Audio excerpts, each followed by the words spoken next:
হরে কৃষ্ণ। আমরা এই স্থানে উপস্থিত হয়েছি, এই স্থানটাকে বলা হয় একমাত্র সাধু সঙ্গ। কি বলা হয়? সাধু সঙ্গ। সাধু সঙ্গ কেন?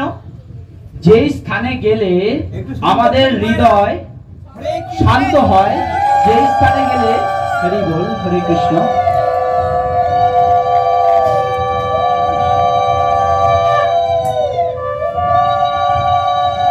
হরে কৃষ্ণ, হরে কৃষ্ণ, যেই স্থানে গেলে আমাদের হৃদয় ঠান্ডা হয়, শান্ত হয়, সেই স্থানকে বলা হয় সাধুদের জায়গা। এই সংসারে আমরা কত স্থানে যাই, কত রকম জায়গায় যাই, কিন্তু এত জায়গায় যাওয়ার পরেও আমাদের হৃদয় কিন্তু শান্ত হয় না। হয় না। একতলা নয়, 5 তলা বাড়িতে আমি উঠতে পারি, 5 তলা বাড়িতে আমি শুতে পারি, 5 তলা বাড়ি চালাতে পারি, থাকতে পারি, কিন্তু শান্তি পেতে পারি না। আমার কাছে সব আছে, অর্থ আছে, প্রতিপত্তি আছে, ঐশ্বর্য আছে, সুন্দরতা আছে, সমস্ত কিছু আছে, কিন্তু সব থাকা সত্ত্বেও আমি কি খুঁজে বেড়াই? শান্তি খুঁজে বেড়াই। এই শান্তি নামক বস্তুটা সব জায়গায় আমরা পাই না। একমাত্র কোথায় পেতে পারি? একমাত্র কি? হরিনাম যেই স্থানে হয়, সাধুরা যেই স্থানে থাকে, সেই স্থানে গেলে কিন্তু আমরা অনায়াসেই শান্তি খুঁজে পাই। তাই কি বলা হয়? এই অশান্ত জীবনকে শান্ত করার একমাত্র পথ, একমাত্র ঠিকানা, একমাত্র আশ্রয় কি? হরিনাম। ওই জন্য কি বলা হয়? ওরে মন হরিনাম কর সার, এভাব সাগর হবে বালুচর, হাঁটিয়া হইবি পার। এটা চৈতন্য চরিতামৃতের সুন্দর একটি কীর্তন। ওরে মন হরিনাম কর সার। এই মনকে কি বলতে হবে? হরিনাম করানো শেখাতে হবে, বলতে হবে। আমরা সবকিছু ছোটবেলায় বাবা মা শেখায় না? এটা এটা এটা হর্ষ, এটা দীর্ঘই, এইভাবে খেতে হয়, এইভাবে হাঁটতে হয়, এইভাবে স্নান করতে হয়, এইভাবে পড়তে হয়, সবকিছু শেখায়। তারপরেও কি করি আমরা? সবকিছু শেখার পরও একটা জিনিস পিতামাতা আমাদের ছোটবেলায় শেখায় না। সেটা কি? ভক্তি পথে চলা, বৈষ্ণবকে সম্মান করা, শাস্ত্র অধ্যয়ন করা, যোগ্য ব্যক্তিকে সম্মান দেয়া, সকলের প্রতি ভগবানের দৃষ্টি আকর্ষণ করা।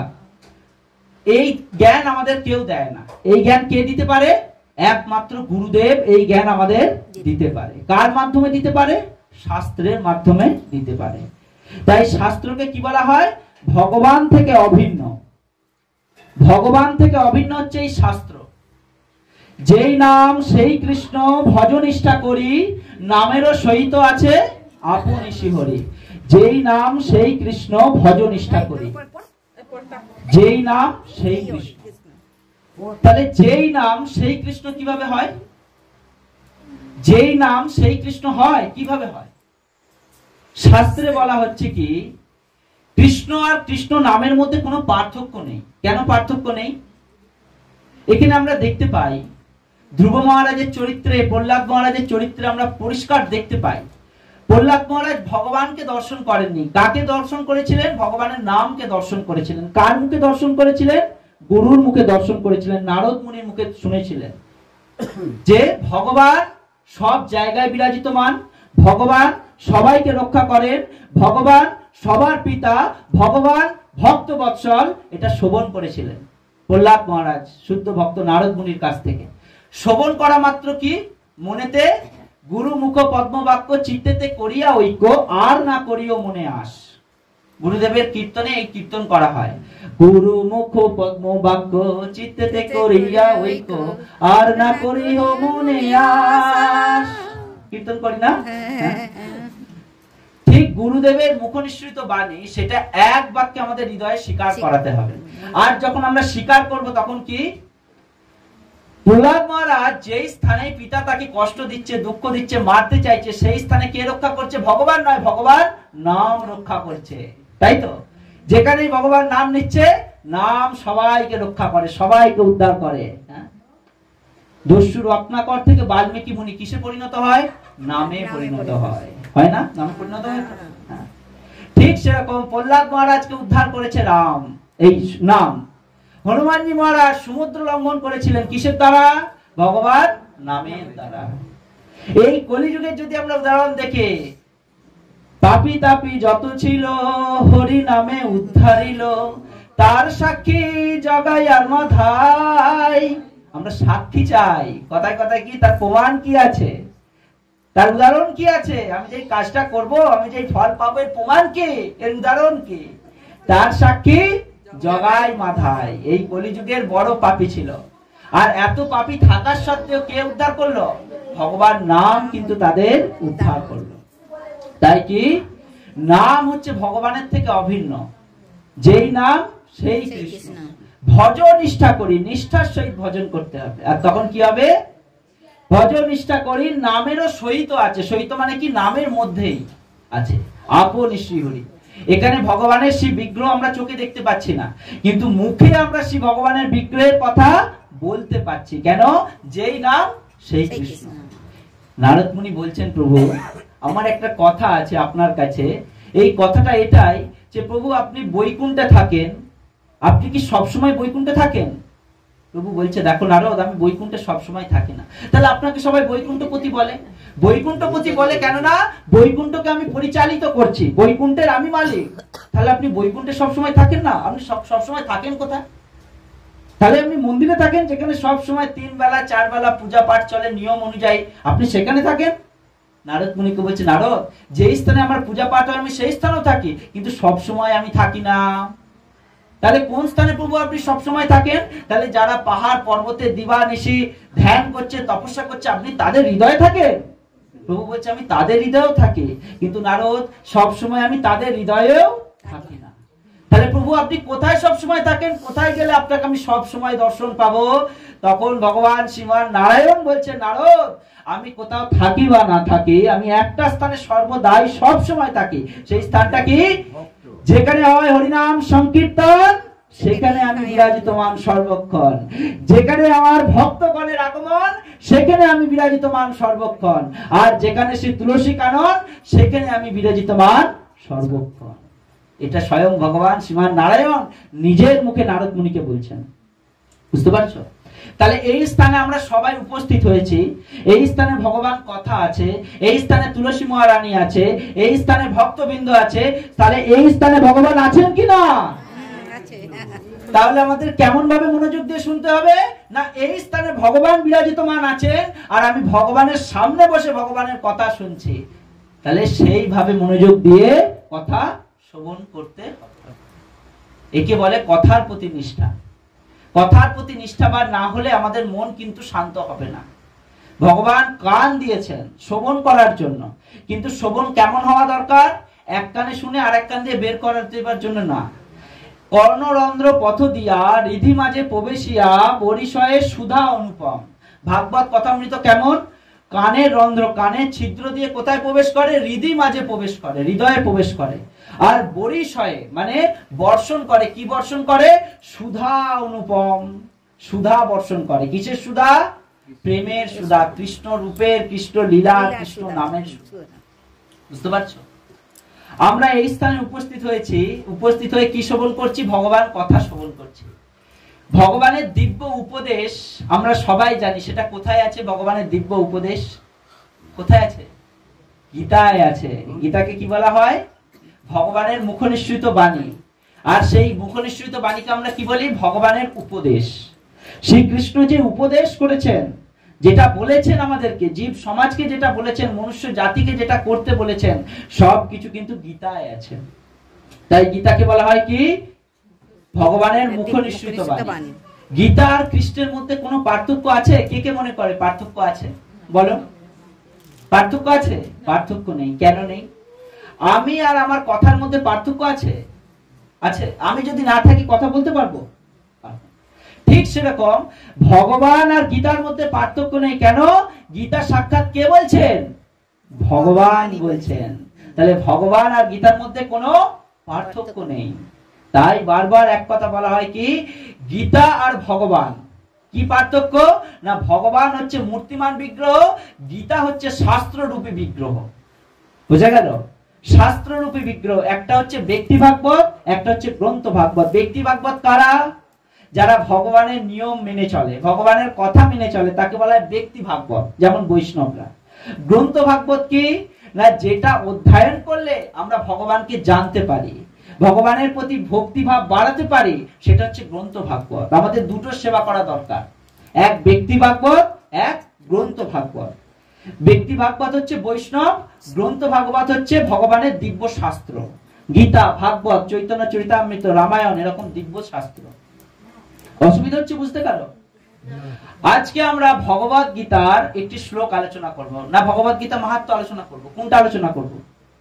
ভগবত গীতায় 700 শ্লোক আছে, 18 অধ্যায়ে 700 শ্লোক আছে, আর সেই 700 শ্লোকের মধ্যে একটা শ্লোক আলোচনা করব না গীতার মাহাত্ম্য আলোচনা করব? কোনটা আলোচনা করব? আপনাদের জানতে ভালো লাগবে শ্লোক করব। একটা শ্লোক করবে, ঠিক আছে। যদি না পাঠ শুনতে যাওয়া হয় তাহলে শ্লোক হয়। হরি বল, হরি বল, হরে কৃষ্ণ। ভগবানের দিব্য বাণী আমরা আজকে শ্রবণ করব। সবাই আমার সাথে মঙ্গলাচরণ করো গীতার।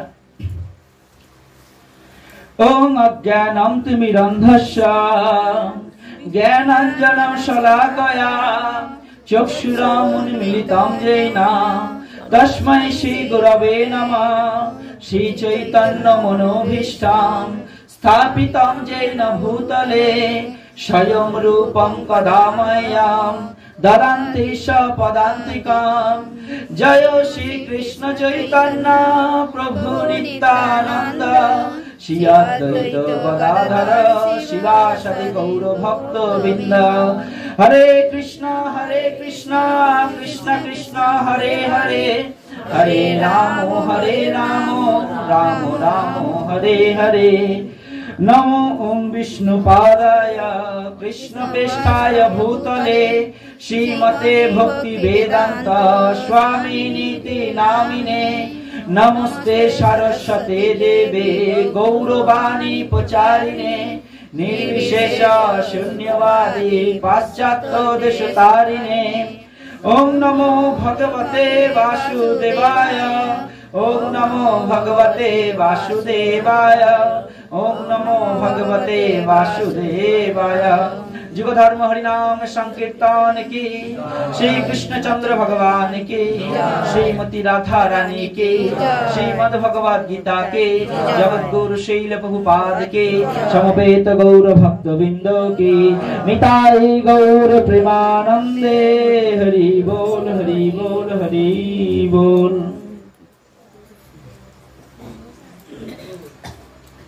सर्वधर्मान् परित्यज्य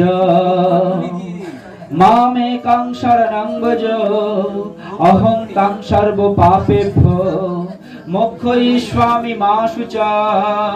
हरि बोल। भगवत गीता पुस्तक उल्टाना शास्त्र प्रथमे একটা শ্লোক আমরা উচ্চারণ করলাম। কি শ্লোক? সর্বধর্মান পরিত্যাজ্য মামেকং শরণং ব্রজ অহং তাং সর্ব পাপেভ্যো মোক্ষয়িষ্যামি মা শুচো। এই শ্লোকটা সবাই কম বেশি শুনেছো না? হ্যাঁ শুনেছি। এটা প্রসিদ্ধ শ্লোক, ভগবত গীতায় 700 শ্লোকই প্রসিদ্ধ। কেননা স্বয়ং ভগবান বলছেন প্রত্যেকটা শ্লোক। তার মধ্যে একটি শ্লোক ফ্রন্ট পেজে দেয়া আছে, প্রথমে দেয়া আছে, প্রথম পাতায় দেয়া আছে। প্রশ্ন তো জাগে এই শ্লোকটার অর্থ কি, তাৎপর্য কি?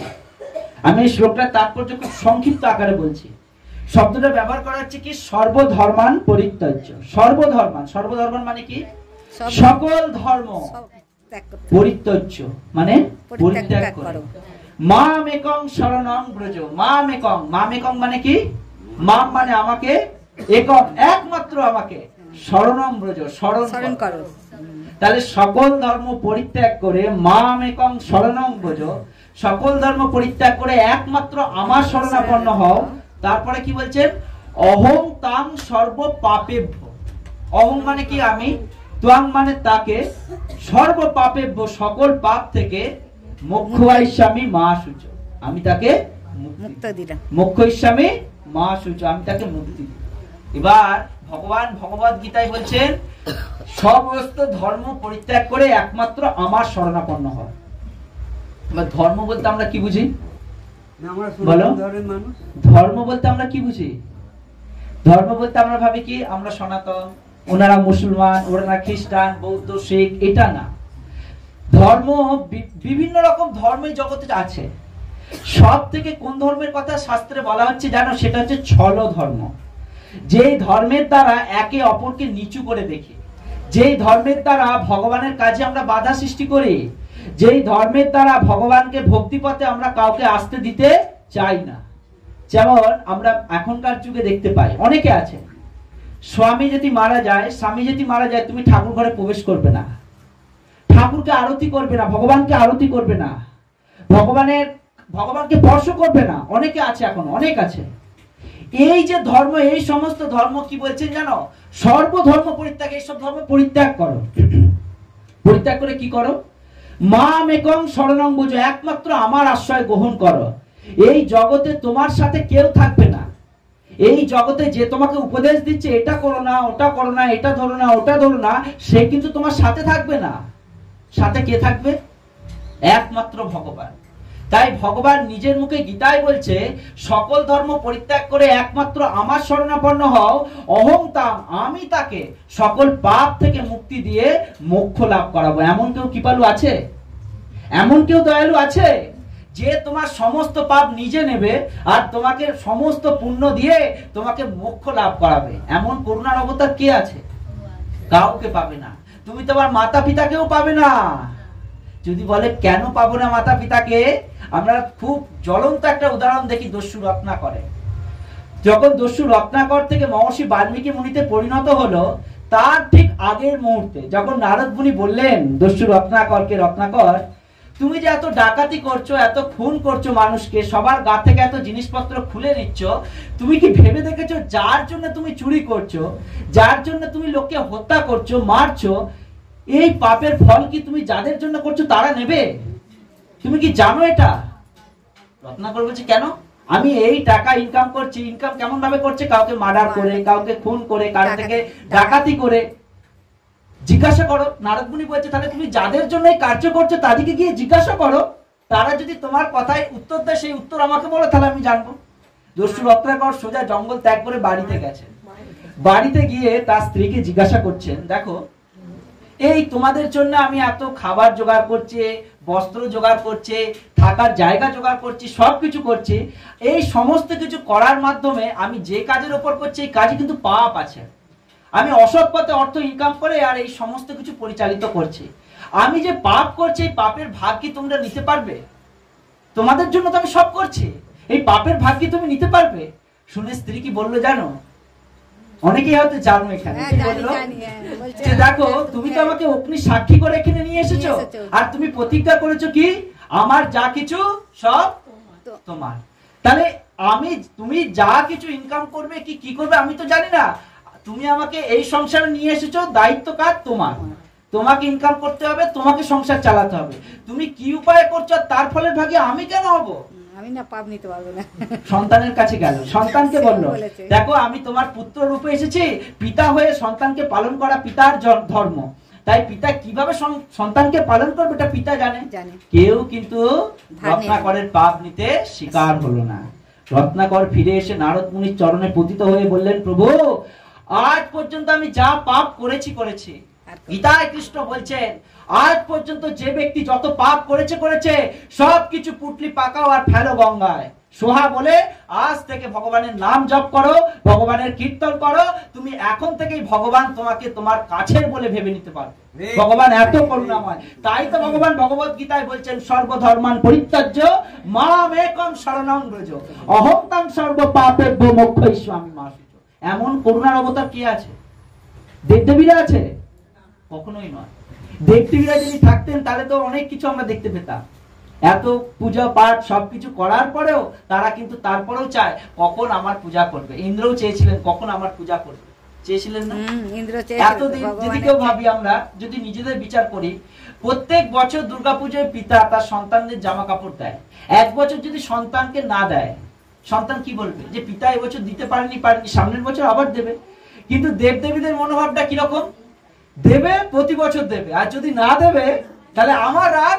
তাহলে দেখো ইন্দ্র কি করলেন? সব কিছু তার মতো করে ব্যবস্থা করলেন। ভগবান জগৎকে শিক্ষা দিলেন, দেখো সমস্ত দেবদেবী তো আমি পরিচালিত করছি। কেন?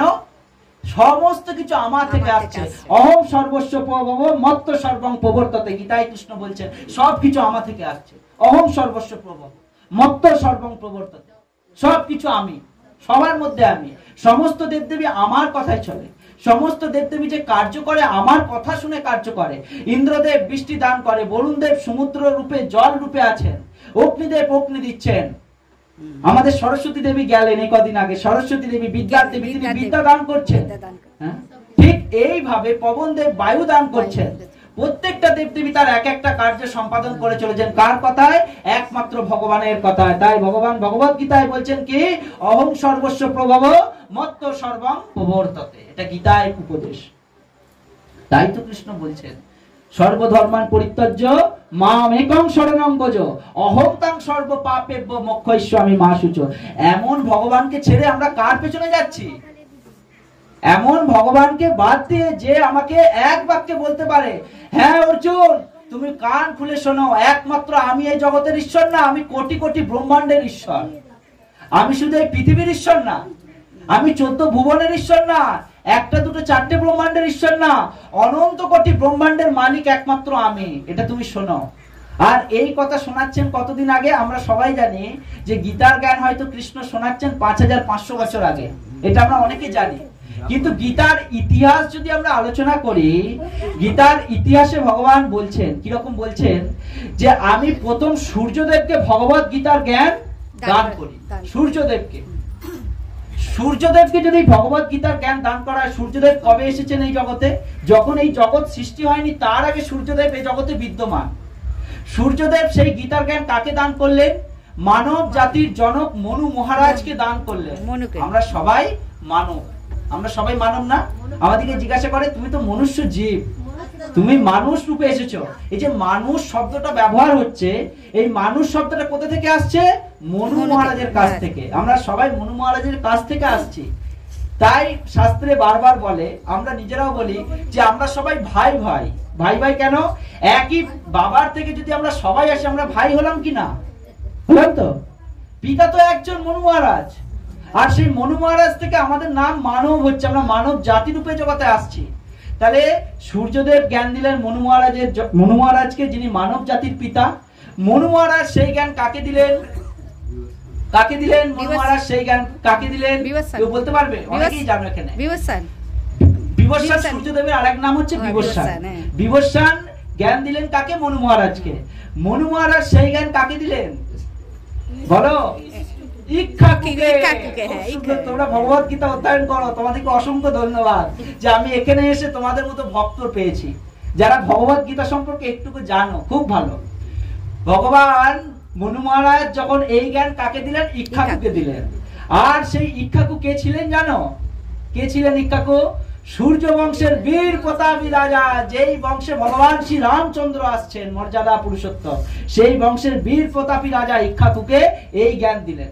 ইক্ষ্বাকু সেই জ্ঞান কাকে দিলেন? এই ভগবত গীতার জ্ঞান কাকে দিলেন? ইক্ষ্বাকু এই জ্ঞান এই জগৎ সংসারে কিভাবে পরিচালিত হচ্ছে না, এগিয়ে গিয়ে এই জগতে অর্থাৎ সূর্য বংশের বীর প্রতাপী রাজা ভগবান শ্রী রামচন্দ্র আসছেন, যিনি রঘু বংশ। সেই রঘু বংশে আস্তে আস্তে এই জ্ঞান ক্রম অনুযায়ী পরিচালিত হয়ে হয়ে আসছে। বুঝতে পারছো? তাহলে এই ভগবত গীতার জ্ঞান 5500 বছর আগে না, এই জগৎ সৃষ্টির আগে ভগবান দান করেছিলেন সূর্যদেবকে। বুঝতে পারছো? এটা গীতার ইতিহাস। বুঝতে পারলে?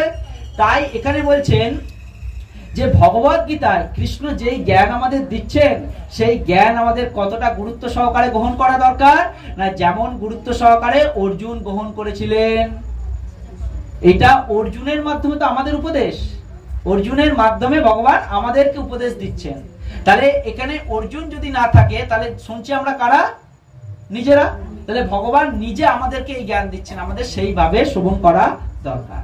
তাহলে ভগবান প্রথমে বললেন সর্বধর্মান পরিত্যজ্য মাম একং শরণং ভজ অহং তাং সর্ব পাপেভ্যো মোক্ষয়িষ্যামি মা শুচো। সবাই আমার শরণাপন্ন হও, আমি সবাইকে পাপ থেকে মুক্তি দিয়ে মোক্ষ লাভ করাবো। এরকম কেউ বলবে না, দেবদেবীরাও বলবে না। একমাত্র কে বলবে? যিনি সমস্ত দেবতাদের যিনি প্রভু, যিনি সমস্ত অবতারের অবতারে একমাত্র কৃষ্ণ, তিনি এই কথা বলছেন। তাই ভগবত গীতার আজকে আমরা একটা দিব্য শ্লোক শ্রবণ করবো। এটাও একটা শ্লোক গীতা। আজকে একটা দিব্য শ্লোক আমরা শ্রবণ করবো। আচ্ছা, কোন যোগ থেকে করব? কেউ বলবে? ভক্তি যোগ থেকে করব না জ্ঞান যোগ থেকে করব? জ্ঞান যোগ করবো না ভক্তি যোগ করবো? ভক্তি যোগ। ভক্তি যোগ। ঠিক আছে।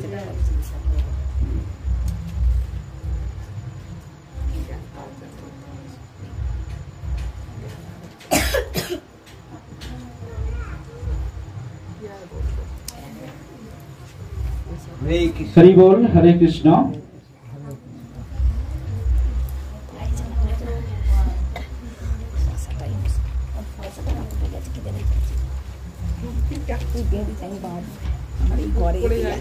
পড়েই আছে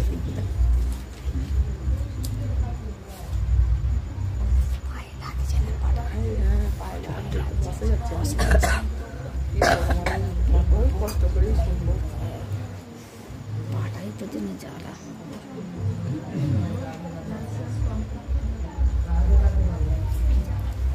পাটা নেই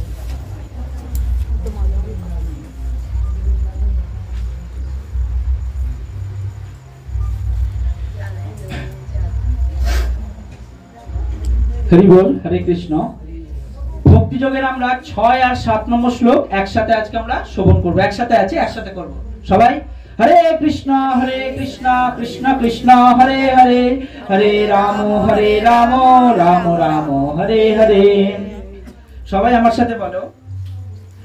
যেতু সর্বাণি কর্মাণি মই সংনশ্য মৎপরা অনন্যেন এব যোগেন মম ধ্যায়ন্ত উপাসতে তেষাম অহং সমিধৃতা মৃত্যুং সংসার সগরাদ ভবামি ন চিরাৎ পার্থময়ী অবেশতি চেতসাম। ভগবান বলছেন যে যারা তু কিন্তু সর্বাণী সমস্ত কর্মাণী কর্ম মই আমাতে সংনস্য ত্যাগ করে মতপরায়ণ হয়ে অনন্যেন্য অবিচলিত ভাবে এবং অবশ্যই যোগেন ভক্তিযোগ দ্বারা মম আমাকে ধ্যান করেন উপাসতে উপাসনা করেন তেষাম তাদের অহম আমি সমৃদ্ধতা উদ্ধারকারী মৃত্যু সংসার সাগর থেকে ভবামি হই ন চিরাৎ অচিরেই পার্থ হে পিতা পুত্র মই আমাতে অবেশিত আবিষ্ট চেতসাম চিত্ত। ভগবান বলছেন যারা সমস্ত কর্ম আমাতে সমর্পণ করে, যারা সমস্ত কর্ম ভগবানেতে সমর্পণ করে, মতপরায়ণ হয়ে অনন্য ভক্তি যোগের দ্বারা আমার ধ্যান করে উপাসনা করে, মতপরায়ণ হয়ে অনন্য ভক্তি যোগের দ্বারা আমার ধ্যান করে উপাসনা করে, হে পার্থ আমাতে অবিশিষ্ট চিত্তে সেই সমস্ত ভক্তদের আমি মৃত্যুময় সংসার থেকে অচিরেই উদ্ধার করি। আর একবার আমি বলছি, সবাই মন দিয়ে শোনো, মনোযোগ দিয়ে। যারা সমস্ত কর্ম ভগবানে অর্পণ করে, মতপরায়ণ হয়ে অনন্য ভক্তি যোগের দ্বারা আমার ধ্যান করে উপাসনা করে, হে পার্থ আমাতে আবিষ্ট চিত্ত সেই সমস্ত ভক্তদের আমি মৃত্যুময় সংসার সাগর থেকে অচিরেই উদ্ধার করি। ভগবান নিজের মুখে গীতায় বলছেন যে এই জগতে যারা আমার প্রতি ভক্তিবান হয়, যারা সব কর্ম আমাকে কেন্দ্র করে করে। এবার এই কথাটার উপর আমি একটা ছোট্ট কথা বলি। যারা সব কর্ম ভগবানকে কেন্দ্র করে করে, কথাটা অনেক মহত্বপূর্ণ কথা। সব কর্ম এই জগতে আমাদের সকাল ঘুম থেকে ওঠা থেকে ঘুমোতে যাওয়া পর্যন্ত কত রকম আমরা কর্ম করি। এবার যদি আমরা বিচার করে দেখি এই সব কর্ম কি আমরা ভগবানকে কেন্দ্র করে করি?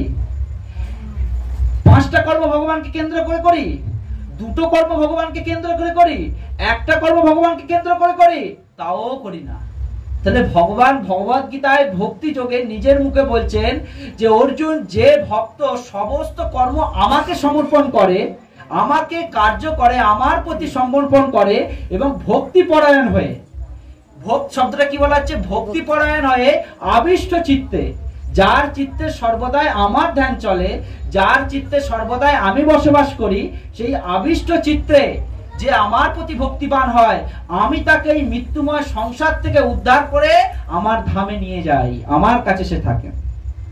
সংসারে আমরা কত রকম কর্ম করি, সমস্ত কর্ম সংসারের জন্য করলে হবে না। এই জগতে শুধু সংসার করলে হবে না। সংসার করে মিছে গেল কাল, লাভ না হইল কিছু, ঘটিল জঞ্জাল। এটা ভক্তি বিনোদ ঠাকুরের কীর্তন। সংসার সংসার করে মিছে গেল কাল, লাভ না হইল কিছু, ঘটিল জঞ্জাল। এই সব জঞ্জাল শুধু সংসারে আমার, এটা আমার, ওটা আমার, সেটা আমার, এটা করো না। সংসারে থাকতে হবে, কাজ করতে হবে, খেতে হবে, কিন্তু সেটা করলে এই জীবন শুধু তার জন্য না, শুধু খাওয়ার জন্য, ঘুমানোর জন্য, টাকা ইনকাম করার জন্য, সন্তান সন্তানি উৎপাদন করার জন্য এই জীবন না। তাহলে তো এই জীবন পশু জীবন এক না। আহার, নিদ্রা, ভয়, মৈথুন, এই চারটেই যদি আমাদের জীবনের লক্ষ্য হয়, একটা পশুর সাথে যদি আমার তুলনা করি, পার্থক্য কি আছে? আহার মানে কি? খাওয়া। নিদ্রা মানে কি? ঘুমানা, তাই তো। মৈথুন মানে কি? বংশ বিস্তার করা। আর কি? ভয় মানে কি? কারো থেকে ভয়। আহার, নিদ্রা, ভয়, মৈথুন, এই চারটে কার্য। একটা কুকুর, সেও খায়, সেও ঘুমায়, সেও বংশ বিস্তার করে, আবার সেও কারো থেকে ভয় পায়। একটা বাঘ এলে কুকুর ভয় কোথায় চলে যাবে, চিন্তা করে দেখো। এই রকম কার্য তো আমরা করছি না? খাচ্ছি, ঘুমাচ্ছি, কারো থেকে ভয় পাচ্ছি, আর বংশ বিস্তার করছি। এবার খাচ্ছি, খাওয়া আসছে, টাকা কোথা থেকে আসবে, ইনকাম করছি, আর তার পেছনে মানুষ পাগল হয়ে যাচ্ছে, সারা দিন গাধার মতো পরিশ্রম। সুন্দরভাবে প্রভুপাদ একটা তাৎপর্য দিচ্ছেন, আমাদের শরীরকে চালানোর জন্য আমাদের যদি কোনো ব্যক্তি খায় 4টে রুটি, 6টা রুটি, 8টা রুটি খাবে, তার বেশি খেতে পারবে? কিন্তু 4টে রুটির জন্য আমি 24টা ঘন্টা তার পেছনে পড়ে আছি। কখনো একটা মুহূর্ত আমরা ভেবে দেখি না, হরি হরি বিফলে জন্ম গোয়াইন, মনুষ্য জীবন পাইয়া রাধা কৃষ্ণ না ভজিয়া, জানিয়া শুনিয়া বিষ খাইন, হরি হরি বিফলে জন্ম গোয়াইন। নরোত্তম দাস ঠাকুর কীর্তন করছেন যে প্রভু আমি বিফলেই আমার জীবনটাকে শেষ করলাম। কেন? মনুষ্য জীবন পেলাম, দুর্লভ জীবন, সব থেকে দুর্লভ জীবন মনুষ্য জীবন। মনুষ্য জীবন পাইয়া রাধা কৃষ্ণ না ভজিয়া, আমি রাধা কৃষ্ণের ভজন করলাম না। কেমন করে করলাম না? জেনে শুনে বিষ খাওয়ার মতো এই জীবনটাকে আমি শেষ করলাম। গুরুদেব বললেন যে কৃষ্ণ ভজন করো, বৈষ্ণব বললেন কৃষ্ণ ভক্তি করো। বৈষ্ণব ঘরে এলেন, তিনি বললেন দেখো ঘরে গীতা অধ্যয়ন করো, ভাগবতম অধ্যয়ন করো, সাধু সঙ্গ করো, বৈষ্ণব সেবা করো, বৈষ্ণবের সাথে থাকার অভ্যাস করো, আর নিজেকে বৈষ্ণব করে তোলো। কোনো কথায় আমি কান দিলাম না। হ্যাঁ, বার্ধক্যে এখন ভকতি বিনোদ, কাঁদিয়া কাতর অতি, না ভজিনু তোরে দিনও বিথা গেল, এখন কি হবে গতি? ভক্তি বিনোদ ঠাকুর শরণাগতি কীর্তনে বলছেন, বার্ধক্যে এখন ভকতি বিনোদ, কাঁদিয়া কাতর অতি। ভক্তি বিনোদ ঠাকুর নিজে দুঃখ করে, নিজে মহান বৈষ্ণব, ভক্তি ভাগীরথ যিনি ভক্তি বিনোদ ঠাকুর, তিনি নিজেকে ধিক্কার দিচ্ছেন, তিনি নিজে মহান বৈষ্ণব। তিনি বলছেন যে দেখো আমার কি গতি হবে। কেন? বার্ধক্য মানে কি? শেষ বয়স। বার্ধক্যে এখন ভকতি বিনোদ, কাঁদিয়া কাতরতি, এখন কেঁদে কি হবে? না ভজিনি তোরে দিনও বিথা গেল, এখন কি হবে গতি? কেন কাঁদছেন? সব থেকে ভালো সময় হচ্ছে এই জীবন। কি জীবন? মনুষ্য জীবন। আর মনুষ্য জীবনের মধ্যে সব থেকে ভালো টাইম হচ্ছে তরুণ বয়স, যৌবন বয়স। এই সময়টা ভগবানকে দেওয়া উচিত, উচিত না? বাজারে গেলাম, কত রকম আপেল বাজারে সাজানো আছে, ছোট বড় মাঝারি, আবার কোনোটা এমন পেকে গিয়ে পচে গেছে। কিন্তু ভগবানের কাছে আমি কি নিয়ে আসবো? যেটা তাজা জিনিস সেটা নিয়ে আসবো, তাই না? ঠিক সেরকম যদি ভগবানকে আমরা ভালো জিনিসটা দিই, ভগবানকে যদি ভালো জিনিস দিয়ে নিজে খুশি হই, তাহলে আমার জীবনের সব থেকে ভালো সময় কোনটা? হ্যাঁ, যখন আমার তরুণ বয়স, যুবক বয়স, তখন তো ভালো সময়। আর এই সময়টা যদি গোবিন্দকে না দেবো, দেবো কখন? বার্ধক্য অবস্থায় কৃষ্ণ নাম বলতে পারবো না, জীব আটকাবে, চোখে দেখতে পাবো না, শাস্ত্র কি করে পড়বো, মন্দিরে যেতে পারবো না, পায়ে ব্যথা, তাহলে ভগবানকে প্রণাম নিবেদন কি করে করবো? ভগবান যে দুর্লভ জীবন দিল, এই জীবনের সদ্ব্যবহার কখন হবে? তাই জন্যই ভক্তি বিনোদ ঠাকুর বলছেন আমাদের, নিজের ভাব প্রকাশের মাধ্যমে জগৎকে শিক্ষা দিচ্ছেন কি? বার্ধক্যে এখন ভকতি বিনোদ, কাঁদিয়া কাতর অতি, না ভজিনু তোরে দিনও বিথা গেল, এখন কি হবে গতি? এটা ভক্তি বিনোদ ঠাকুর নিজে বলছেন, দুঃখ প্রকাশ করছেন। এই শ্লোকে ভগবান বলছেন যে যে ব্যক্তি সমস্ত কর্ম আমাকে সমর্পণ করে, আমি অসংখ্য ধন্যবাদ জানাই যারা এইটা স্থাপনা করেছেন, অর্থাৎ এই জায়গাটা এনেছেন। আমরা এখানে যতজন বসে আছি, এই যে বসে আছি, এই জায়গাটা যে তৈরি করে দিয়েছেন, সে অনেক স্বীকৃতি লাভ করেছেন। কেননা এই জায়গা যারা তৈরি করতে পারে, সঙ্গ, মহান সঙ্গ, বৈষ্ণব সঙ্গ যারা তৈরি করে, তারা কিন্তু মহা ভাগ্যবান হন। কেন ভাগ্যবান হন? আমরা সবাই যে যার কাজে ব্যস্ত থাকি, ঘরে ব্যস্ত থাকি, যে যার কাজে সে তার ব্যস্ত থাকি, কিন্তু দেখো এমন একটা জিনিস যেখানে সবাইকে একত্রিত করতে পারে, সেটা কি? একমাত্র বৈষ্ণবের সঙ্গ, যেটা কৃষ্ণ কথা। এই কৃষ্ণ কথা সবাইকে একত্রিত করতে পারে, আর সবাইকে একত্রিত করলে কি হয়? কৃষ্ণ প্রসন্ন হয়।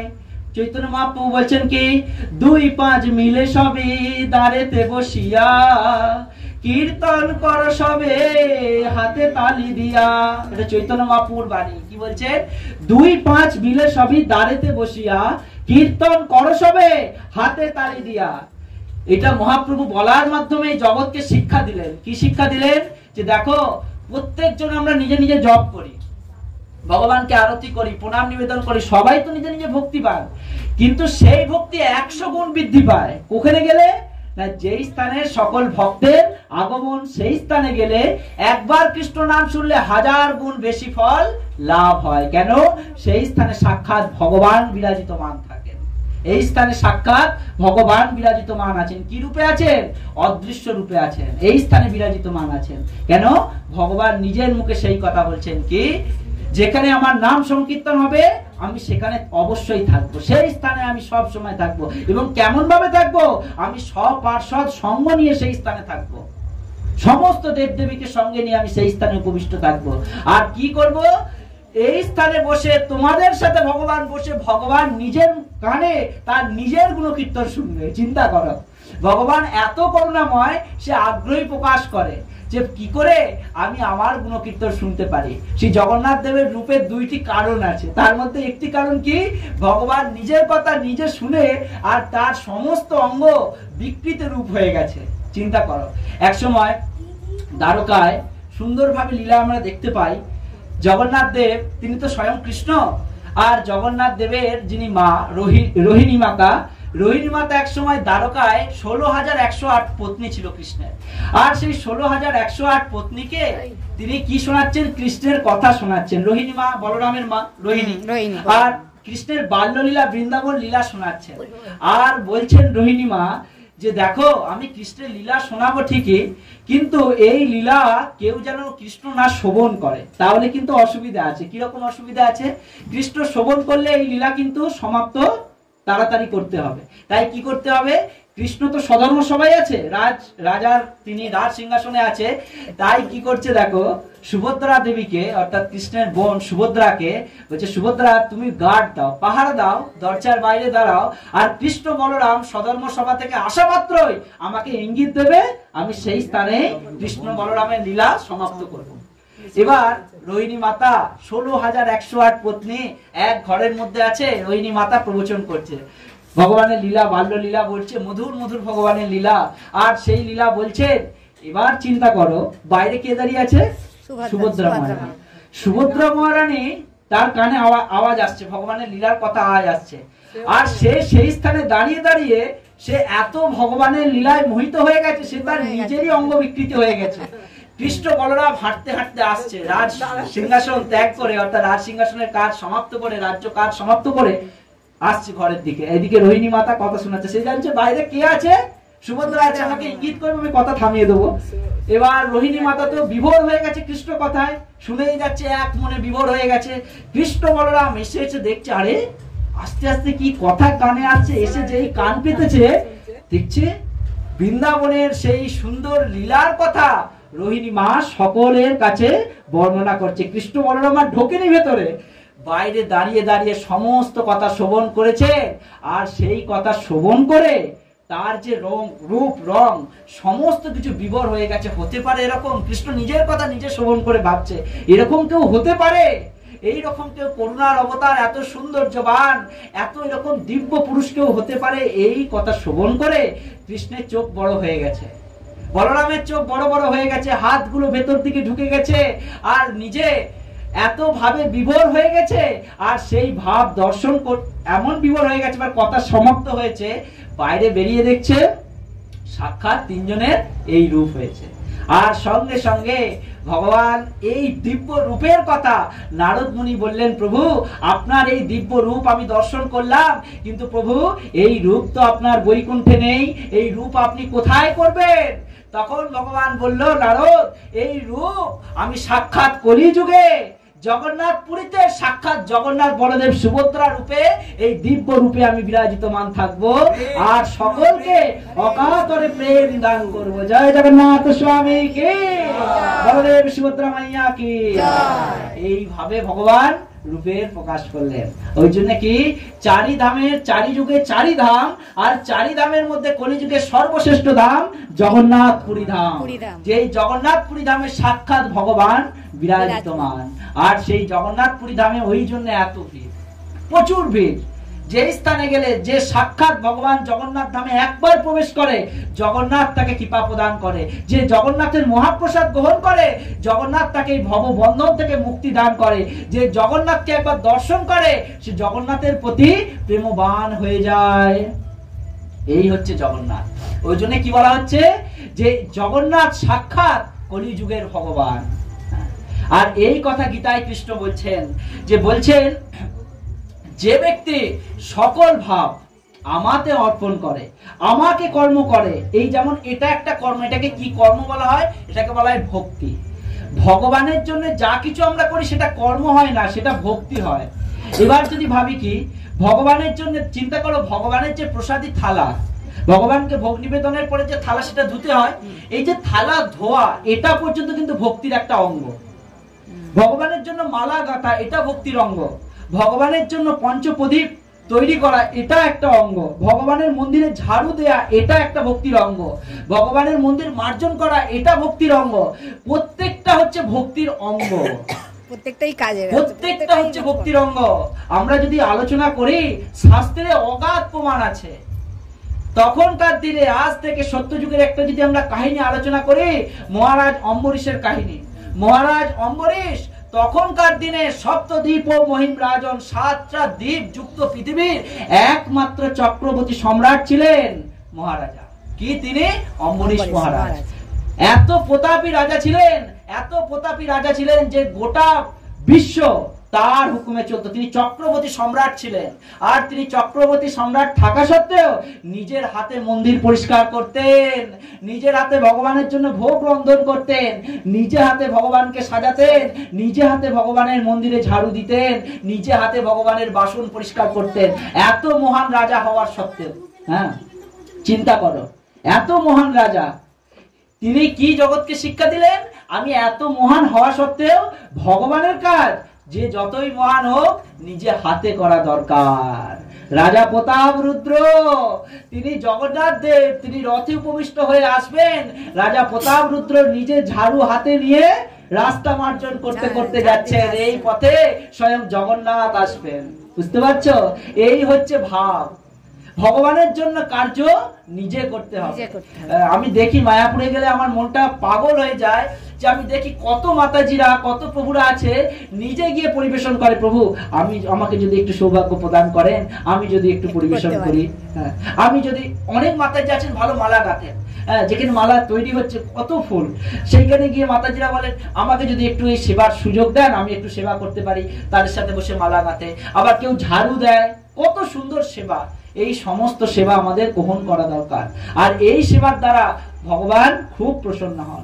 সাক্ষাৎ মহাপ্রভু নিজে হাতে জগন্নাথের জন্য মার্জন করেছিলেন, নিজে হাতে ঝাড়ু দিয়ে গুন্ডিচা মন্দির মার্জন করেছিলেন। তাই আগের দিন গুন্ডিচা মার্জন হয়, সাক্ষাৎ মহাপ্রভু নিজে হাতে। তাই বলছেন কি এই সব কিছু ভক্তি পথের কার্য, সব কিছু। ওই জন্য এখানে লিখছেন, তাৎপর্য প্রভুপাদ বলছেন, কি বলছেন দেখো, এখানে স্পষ্টভাবে বর্ণনা করা হয়েছে যে ভগবত ভক্তেরা অত্যন্ত ভাগ্যবান। ভগবত ভক্তেরা অত্যন্ত ভাগ্যবান। শব্দটা কি? ভাগ্যবান। ভাগ্যবান কাকে বলা হয়? আমরা ভাবি কি যার টাকা আছে সে ভাগ্যবান, যার নাম যশ আছে সে ভাগ্যবান। ভাগ্যবান কিন্তু সে না। ভাগ্যবান কে? যিনি ভগবানের ভক্তিতে নিমজ্জিত, তিনি ভাগ্যবান। কেন? এই জগৎ ছেড়ে যখন তিনি যাবেন, এই জগৎ থেকে কি নিয়ে যাবেন জানো? একমাত্র ভগবানের নাম সঙ্গে করে ভগবান ধামে যেতে পারবেন। আর যিনি টাকাবান, যিনি অর্থবান, যিনি প্রতিপত্তিবান, তিনি কিন্তু ভগবানকে পাবেন না। তিনি কোথায় যাবেন? নরকগামী হতে হবে তাকে। হ্যাঁ, হরি বল, হরে কৃষ্ণ। এখানে বলছেন যে কেননা ভগবানের কৃপায় তারা অনায়াসে জড় জগতের বন্ধন থেকে মুক্তি লাভ করতে পারে। ভগবানের কৃপায় অনায়াসে জড় জগতের বন্ধন থেকে মুক্তি লাভ করতে পারে। আমাদের মধ্যে একটা ভাব আমাদের আনতে হবে। কি ভাব? যে কি কার্য করলে আমরা জড় জগতের বন্ধন থেকে মুক্তি হতে পারি। আমরা ভাবি কি যে কিভাবে আমরা ভগবানের ভক্তিতে উন্নীত লাভ করতে পারি, কিভাবে করতে পারি। যেমন এই জগতের যদি আমরা আলোচনা করি, একটা স্টুডেন্ট, ছাত্র যদি ভাবে আমি কিভাবে পাস করতে পারি, আমি মাধ্যমিকে কিভাবে পাস করতে পারি, তার জন্য তার উত্তরটা কি? তার জন্য তার উত্তরটা এটাই, তাকে ভালো করে পড়াশোনা করতে হবে, তবে তো তুমি পাস করতে পারবে। ঠিক সেরকম এখানে বলছেন কি যে কেননা ভগবানের কৃপায় তারা অনায়াসে জড় জগতের বন্ধন থেকে মুক্তি লাভ করতে পারে। যদি আমরা এই জগতের মুক্তি লাভ করতে চাই, তাহলে ভগবানের সেবায় যুক্ত হতে হবে। এবার কেমন ভাবে আমরা যুক্ত হব? একটা সুন্দর কাহিনী আমি আলোচনা করি। কাহিনীটা এরকম, একটা কৃষক, একটা গ্রামের লোক, সেই গ্রামের লোক কখনো গ্রামের বাইরে বেরোয়নি, গ্রামের বাইরে বেরোয়নি। এবার ধরে নাও কেউ যদি গ্রামের বাইরে না বেরোয়, গ্রামের বাইরের পরিবেশে জানবে না। এবার কোনো কারণে তাকে গ্রামের বাইরে বেরোতে হবে, খুব আর্জেন্ট কাজ, তাকে বাইরে যেতে হবে। এবার সে কি করতে হবে? তাকে ট্রেন পথে যেতে হবে, ট্রেনে করে যেতে হবে কাজটা করতে। এবার সে গ্রামের বাইরে বেরোয়নি, সে জানে না স্টেশন কোথায়, কোন ট্রেন কিভাবে যায়। এবার সে ব্যক্তি বেরিয়েছেন, ট্রেনে উঠবেন, রওনা দেবেন, বাড়ি থেকে বেরিয়েছেন। এবার যেতে যেতে রাস্তায় এক চাষিকে জিজ্ঞাসা করছে, চাষিকে, মাটি চাষ করতে জিজ্ঞাসা করছে, বলছে এখান থেকে স্টেশন কত দূর? চাষিকে জিজ্ঞাসা করছে জোরে। চাষি কিছু উত্তর দেয়নি, সে ভাবছে হয়তো শুনতে পায়নি, আরো জোর গলায় বলছে এই স্থান থেকে স্টেশন কত দূর? তারপরে উত্তর দেয়নি, আরো জোরে বলেছে। যখন উত্তর দেয়নি তখন কি করতে? সে ছুটতে শুরু করেছে। চিন্তা করো, যে যাচ্ছে সে ছুটতে শুরু করেছে। এবার চাষিটা বলছে 15 মিনিট লাগবে। ক মিনিট? 15 মিনিট লাগবে। সে দাঁড়িয়ে গেছে, দাঁড়িয়ে জিজ্ঞাসা করছে, আরে আপনাকে আমি এতবার জিজ্ঞাসা করলাম জোর গলায় যে এই স্থান থেকে স্টেশন কত দূর, আপনি কোনো উত্তর দিলেন না। আমি যখন ছুটতে শুরু করলাম আপনি বললেন 15 মিনিট লাগবে, আপনার এর কারণ কি? তখন চাষিটা বললো, দেখো আমি প্রথমে বুঝতে পারিনি তুমি কিভাবে স্টেশনে পৌঁছাবে, তুমি হেঁটে যাবে না ট্রেনে যাবে না দৌড়ে যাবে।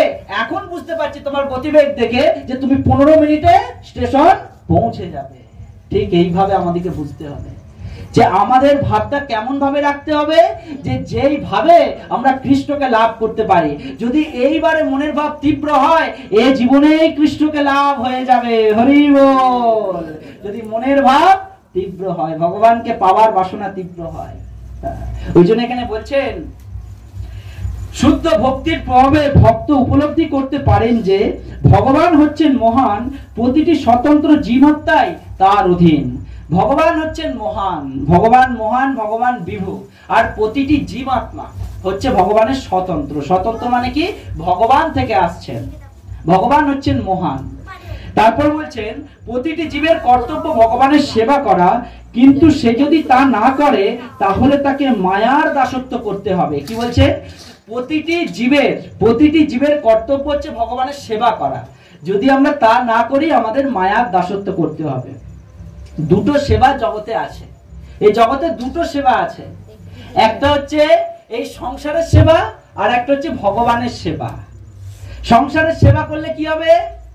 এই সংসারের সেবা করলে তাকে বলা হচ্ছে করতে করতে করতে করতে আমরা দাসে পরিণত হব। শ্রীমদ ভগবত গীতায় বলা হচ্ছে গোস্বামী গোদাস। গোস্বামী আমরা শব্দ ব্যবহার করি না, গোস্বামী। গোস্বামী মানে কি? গো শব্দের অর্থ হচ্ছে ইন্দ্রিয়, স্বামী শব্দের অর্থ হচ্ছে রাজা।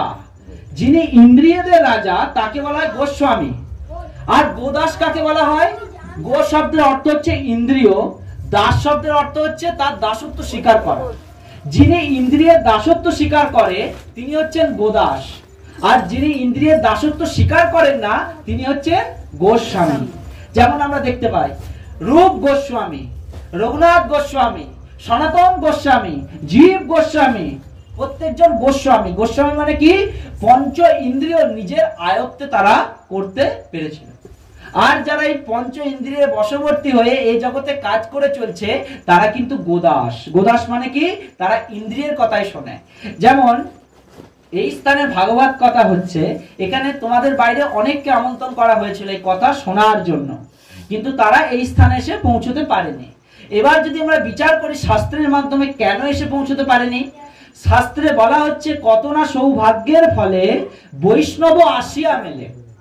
কত সৌভাগ্যের উদয় হলে তবে আমরা কৃষ্ণকে জানতে পারি, তার থেকেও বেশি সৌভাগ্যের উদয় হলে আমরা কৃষ্ণ আসরে আসতে পারি, তার থেকেও দ্বিগুণ সৌভাগ্যের উদয় হলে আমরা কৃষ্ণ কথা কানে শুনতে পারি।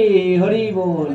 ওই জন্য বলছেন কি, তোমরা সবাই সৌভাগ্যবান সৌভাগ্যবতী, কেননা তোমরা কৃষ্ণ কথা শোনার জন্য এই স্থানে উপস্থিত হয়েছো। তোমরা সবাই সৌভাগ্যবান সৌভাগ্যবতী। হরি বল। ওইখানে পাত্র একটা এখানে এখানে দিয়ে দাও, এখানে দিয়ে হরি বল। একটা পাত্র রাখুন, এখানে দাও এইখানে পাত্র পাত্র দিয়ে। ওই পাত্র হরি বল। হরে কৃষ্ণ। তোমরা সবাই অসংখ্য সৌভাগ্যবান সৌভাগ্যবতী, কেননা কৃষ্ণ কথা কিন্তু সবাই শ্রবণ করতে পারে না। সবার দ্বারা কিন্তু ভগবানের ভক্তি ভজন হয় না। খুব কমজনই আছে যারা ভগবানকে জানতে পারে। তাই তো শ্রীমান মহাপ্রভু সনাতন গোস্বামীকে বললেন, কি বললেন? কাশী, বারাণসী, কাশীর ঘাটে বললেন কি, সনাতন ব্রহ্মাণ্ড ভূমিতে কোন ভাগ্যবান জীব গুরু কৃষ্ণ প্রসাদে পায় ভক্তিলতা বীজ। এটা সনাতন গোস্বামীকে উপদেশ দিলেন মহাপ্রভু কাশীতে, যে ব্রহ্মাণ্ড ভূমিতে এই গোটা ব্রহ্মাণ্ড ভ্রমণ করলে ভাগ্যবান তারাই কারা, যারা গুরুদেব আর কৃষ্ণের কথায় ভগবানের ভক্তি বীজ রূপে তাদের হৃদয়ে ধারণ করে। বুঝতে পারছো? সবাই ভাগ্যবান ভাগ্যবতী। তোমরা কৃষ্ণ কথা শ্রবণ করছো, প্রতিদিন কৃষ্ণ কথা শ্রবণ করবে, প্রতিদিন ভাগবতম পড়বে, গীতা পড়বে। যদি পড়তে না পারো, বাড়ির সন্তানি যারা শিক্ষিত তাদেরকে দিয়ে গীতা পড়বে, নিজে শ্রবণ করবে। ভগবান তো আগে শ্রবণের পন্থা দিয়েছেন। তোমরা কত ভাগ্যবান, তোমরা বেশি ফল পাবে আমার থেকেও। কেন? তোমরা শ্রবণ করছো। প্রথমে শ্রবণ, তারপর কীর্তন। প্রথমে শ্রবণ, যে যত ভালো শ্রবণ করবে সে তত ভালো বলতে পারবে। তাই তোমরা বেশি করে শ্রবণ করো। আর ভগবান কিন্তু কথার মাধ্যমে শরীরে যায় না, ভগবান শোনার মাধ্যমে হৃদয়ে প্রবেশ করে। কর্ণরন্ধ্র পথ দিয়া হৃদয় মাঝে প্রবেশিয়া। ভগবান এক, আমাদের শরীরে কত ছিদ্র আছে, কিন্তু সব থেকে উত্তম ছিদ্র হচ্ছে এই কান। এই কানের মাধ্যমে ভগবান আমাদের হৃদয়ে প্রবেশ করে। বুঝতে পারছো? এই হৃদয়ে প্রবেশ করে একমাত্র কানের মাধ্যমে। তাই ভগবানকে বলা হয় যে ভগবান সূক্ষ্ম থেকেও সূক্ষ্মতর, বৃহৎ থেকেও বৃহত্তর। ভগবদ গীতায় কৃষ্ণ বলছেন, আমি বরফের থেকেও শক্ত, আবার অগ্নির থেকেও তেজমান, আমি সূক্ষ্মের থেকেও সূক্ষ্ম, আমাকে সবাই কিন্তু দর্শন করতে পারে না। ওই জন্য কি বলছেন, সেই সে ঈশ্বর তত্ত্ব বুঝিবারে পারে, ঈশ্বরের কৃপালেশ হয়েছে যাহারে। বুঝতে পারলে কি বললাম?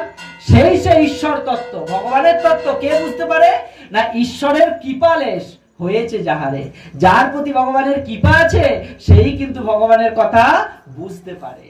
তাই তোমরা সবাই ভাগ্যবান যে তোমাদের প্রতি ভগবানের কৃপা আছে। তা না হলে তোমরা এই স্থানে আসতে না। তোমরা হয়তো ভাবতে যে এই স্থানে গিয়ে কি হবে, ঘরে কত কাজ, এই কাজ করি গিয়ে কি লাভ। কিন্তু দেখো, সংসারের সমস্ত কাজের পতন আছে, এই স্থানে এই সময়টার কিন্তু পতন নেই। কেন? ভক্তির কখনো বিনাশ হয় না, ভক্তি চিরস্থায়ী। শ্রীমদ্ ভগবদ গীতায় বলছেন কৃষ্ণ, ভক্তি কেমন ভাবে আসে না, এই জীবনে যদি 40% ভক্তি থাকে, পরবর্তী জীবন ঠিক 40% ভক্তির পর থেকে স্টার্টিং হয়। কিন্তু পাপ পূর্ণ সবেরই বিনাশ হয়।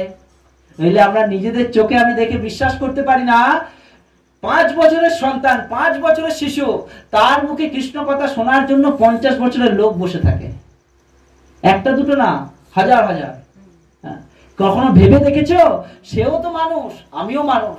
সেও শিক্ষিত, আমিও শিক্ষিত। সেও পড়তে পারে, আমিও পড়তে পারি। কিন্তু চিন্তা করে এবার বিচার করে দেখো, সে ভগবানের ভক্ত আর আমি ভক্ত না, এই তফাৎ। তাহলে এবার কি করতে হবে?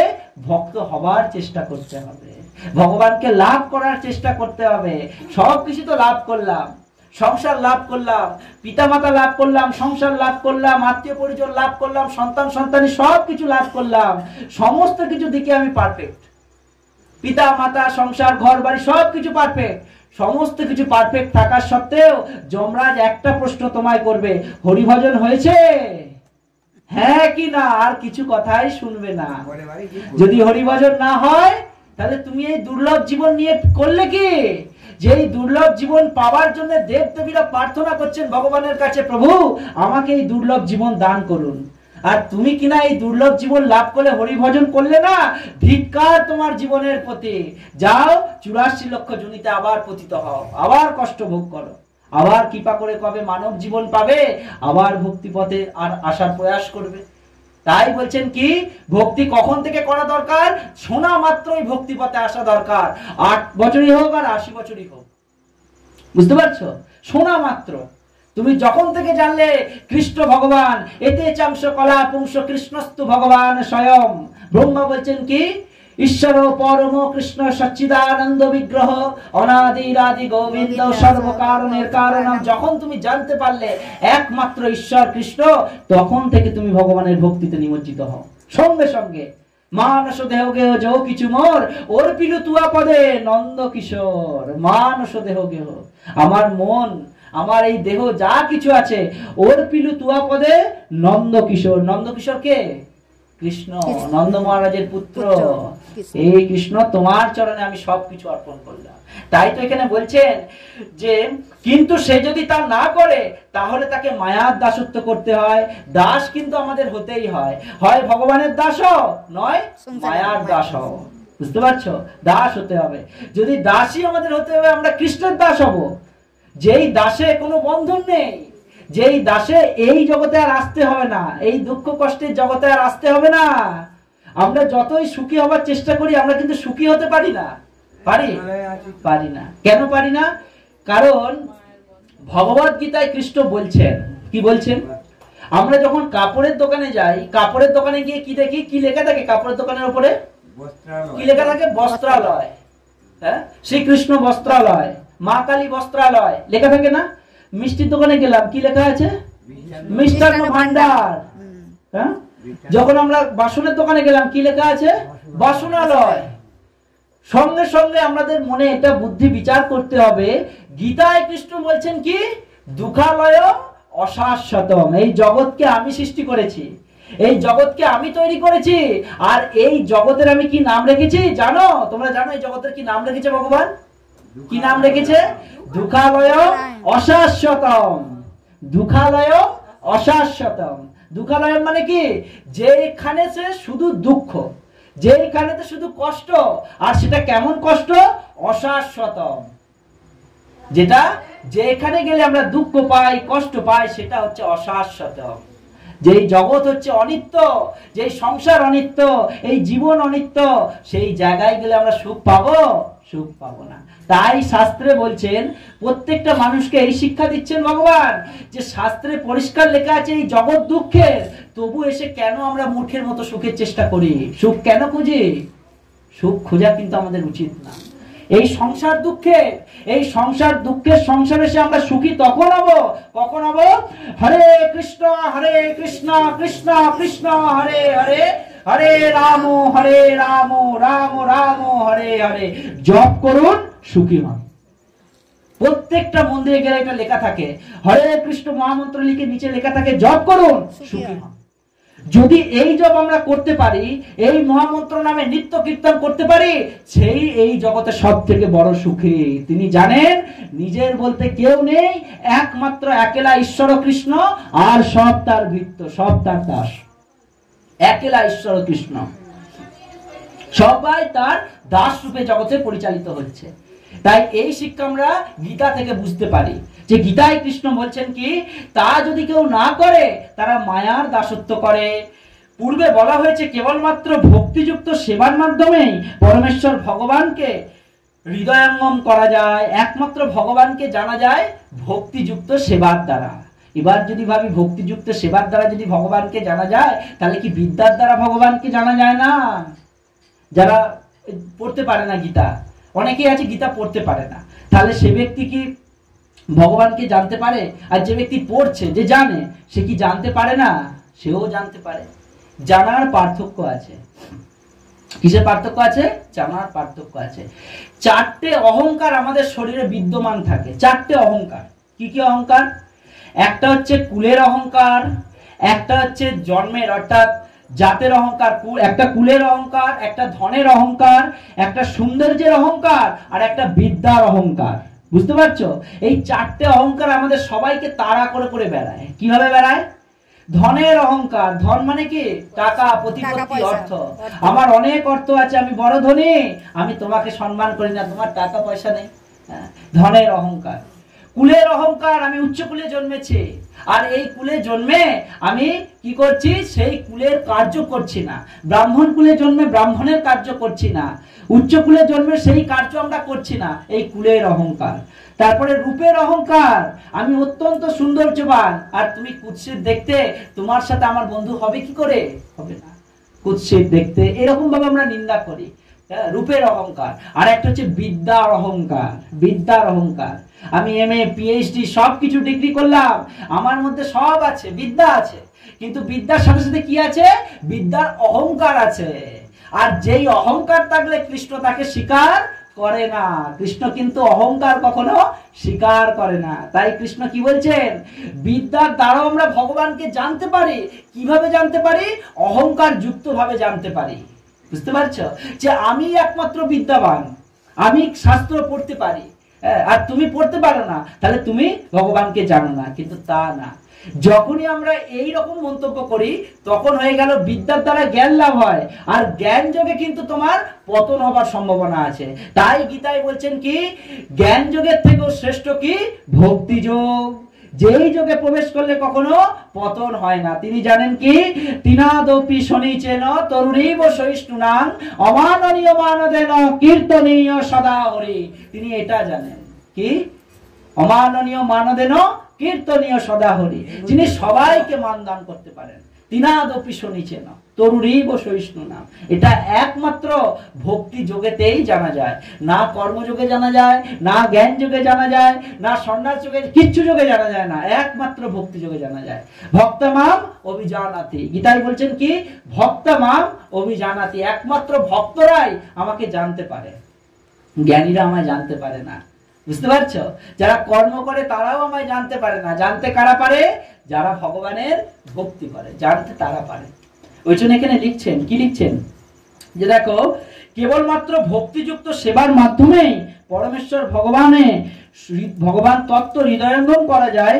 তাই আমাদের পূর্ণরূপে আত্ম উৎসর্গ করতে হবে। পূর্ণরূপে। আমি আগেও বলেছি, মানস দেহ গেহ যো কিছু মোর ওর পিলু তুয়া পদে নন্দ কিশোর। ভগবানের কাছে যাই, প্রণাম নিবেদন যদি আমরা না করি, আমাদের মতো আর কেউ মূর্খ নেই। এই শরীরটাকে বলা হয় পঞ্চমহাভূতে তৈরি। এই শরীরটা পঞ্চমহাভূতে তৈরি। পঞ্চমহাভূতে এই শরীরের শেষ। যখন আমি ভগবানের কাছে গেলাম, আচ্ছা কেউ কখনো বিচার করে দেখেছো ভগবান সবসময় কেন দাঁড়িয়ে থাকে? বলো, কেউ বিচার করেছো কখনো? ভগবান সব সময় কেন দাঁড়িয়ে থাকে, ওয়েট করে, প্রতীক্ষা করে? ভগবান এত ভক্ত বৎসল, আমরা যখন মন্দিরে যাই, গেলে দেখি ভগবান সব সময় দাঁড়িয়ে আছেন। তোমার ঘরে যদি কোনো আত্মীয় আসে, অতিথি আসে, তুমি কি বসে থাকো না দাঁড়িয়ে তাকে স্বাগত করো? আরে এসেছো, খুব ভালো হয়েছে, আসো আসো বসো, তোমার কতদিন পরে আমার কাছে এসে খুব প্রসন্ন হয়। ঠিক তাই ভগবান এত কৃপাময়, যখন আমরা 84 লক্ষ মানব জনি অতিক্রম করার পর 84 লক্ষতে মানব জনি পেলাম, ভগবান তখন আশা করে যে এবার মানব জীবন লাভ করে আমার ভক্তি করবে, ভজন করবে, আমাকে জানতে পারবে। এই ভাব নিয়ে যখন কেউ মন্দিরে যায়, ভগবান ভাবে, যাক, এই মায়ার সংসার থেকে তুমি তো আমার কাছে এসেছো, আমার ধামে এসেছো, আমি তোমাকে স্বাগত জানানোর জন্য সর্বক্ষণ দাঁড়িয়ে আছি রেডি হয়ে। তুমি এসেছো, আমি খুব আনন্দিত। বুঝতে পারছো? জগন্নাথ দেব তো হাত বাড়িয়ে আছেন আলিঙ্গন করবেন বলে। বুঝতে পারলে? কলিযুগের পতিত পাবন জগন্নাথ, তিনি হাত বাড়িয়ে আছেন ভক্তকে আলিঙ্গন করবেন বলে। কেন না? তুমি আমার কাছে এসেছো, তোমার আর কোনো চিন্তা নেই। সবার নাথ আমি, অনাথের নাথ আমি জগন্নাথ, আর সবাইকে আশ্রয় আমি দান করছি। আর তুমি যখন আমার কাছে এসেছো, আমি তোমাকে যেতে দেব না, তোমাকে আমি আমার হৃদয়ে ঠাঁই দেবো। ভগবান এত করুণাময়। আর সেই ভগবানের কাছে গিয়ে আমরা আমাদের এই শরীরকে দাঁড় করিয়ে রাখলাম। তার কাছে নতমস্তক হলাম না, প্রণাম নিবেদন করলাম না, তখন কি হবে? এই শরীর থেকে যে জ্ঞান বুদ্ধি সবকিছু কিন্তু আমাদের উল্টোমুখী হবে। ভগবানও দাঁড়িয়ে, তুমিও দাঁড়িয়ে, এটা না। দাস সবসময় কি করে? প্রভুর চরণে নতমস্তক হয়। আমরা তো ভগবানের দাস। জীবের স্বরূপ কি? জীবের স্বরূপ হইল নিত্য কৃষ্ণ দাস। আমরা যদি কৃষ্ণের দাস হই, দাসের স্থান কোথায়? ভগবানের চরণে। তাই দাস যখন প্রভুর কাছে যায়, প্রভুর কাছে কি দাঁড়িয়ে থাকে না প্রভুর চরণে প্রণাম নিবেদন করে, বলে প্রভু আমার এই সমস্ত মানস দেহ গ্রহ যো কিছু মোর অর্পিল তুয়া পদে নন্দ কিশোর, ষষ্ঠাঙ্গ প্রণাম নিবেদন করে ভগবানের চরণে আত্মসমর্পণ করে। এটা হচ্ছে ভক্তের ভাব, এটা বৈষ্ণবের ভাব। বৈষ্ণবকে লক্ষ্য করলে আমরা এটা দেখতে পাই যে ভগবান বিগ্রহ দেখা মানে ষষ্ঠাঙ্গ প্রণাম নিবেদন করে ভগবানকে। আর এর মাধ্যমে কি করে?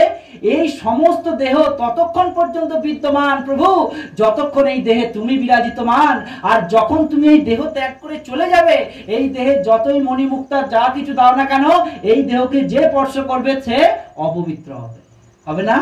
মৃত্যু হলে দেহকে স্পর্শ করো, মৃত দেহকে সোনা দানা সবকিছু পরাও, স্পর্শ করো, স্নান করতে হবে।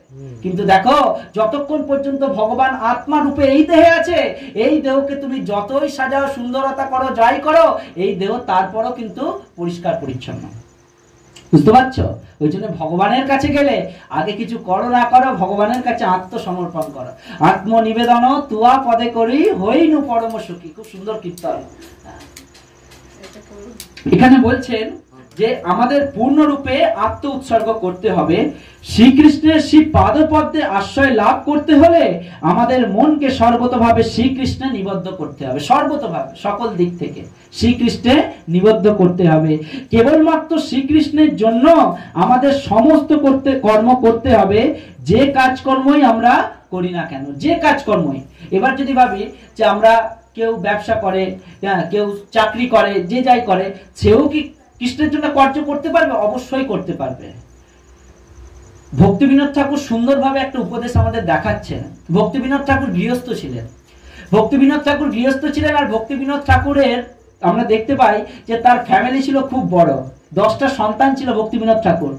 আর তারপরেও ভক্তি বিনোদ ঠাকুর জগৎকে এই শিক্ষা দান করলেন, দেখো সংসারে থেকেও ভক্তি করা যায়, ভজন করা যায়, যদি এই সংসারকে আমরা কৃষ্ণের বলে ভাবি, ভগবানের বলে ভাবি।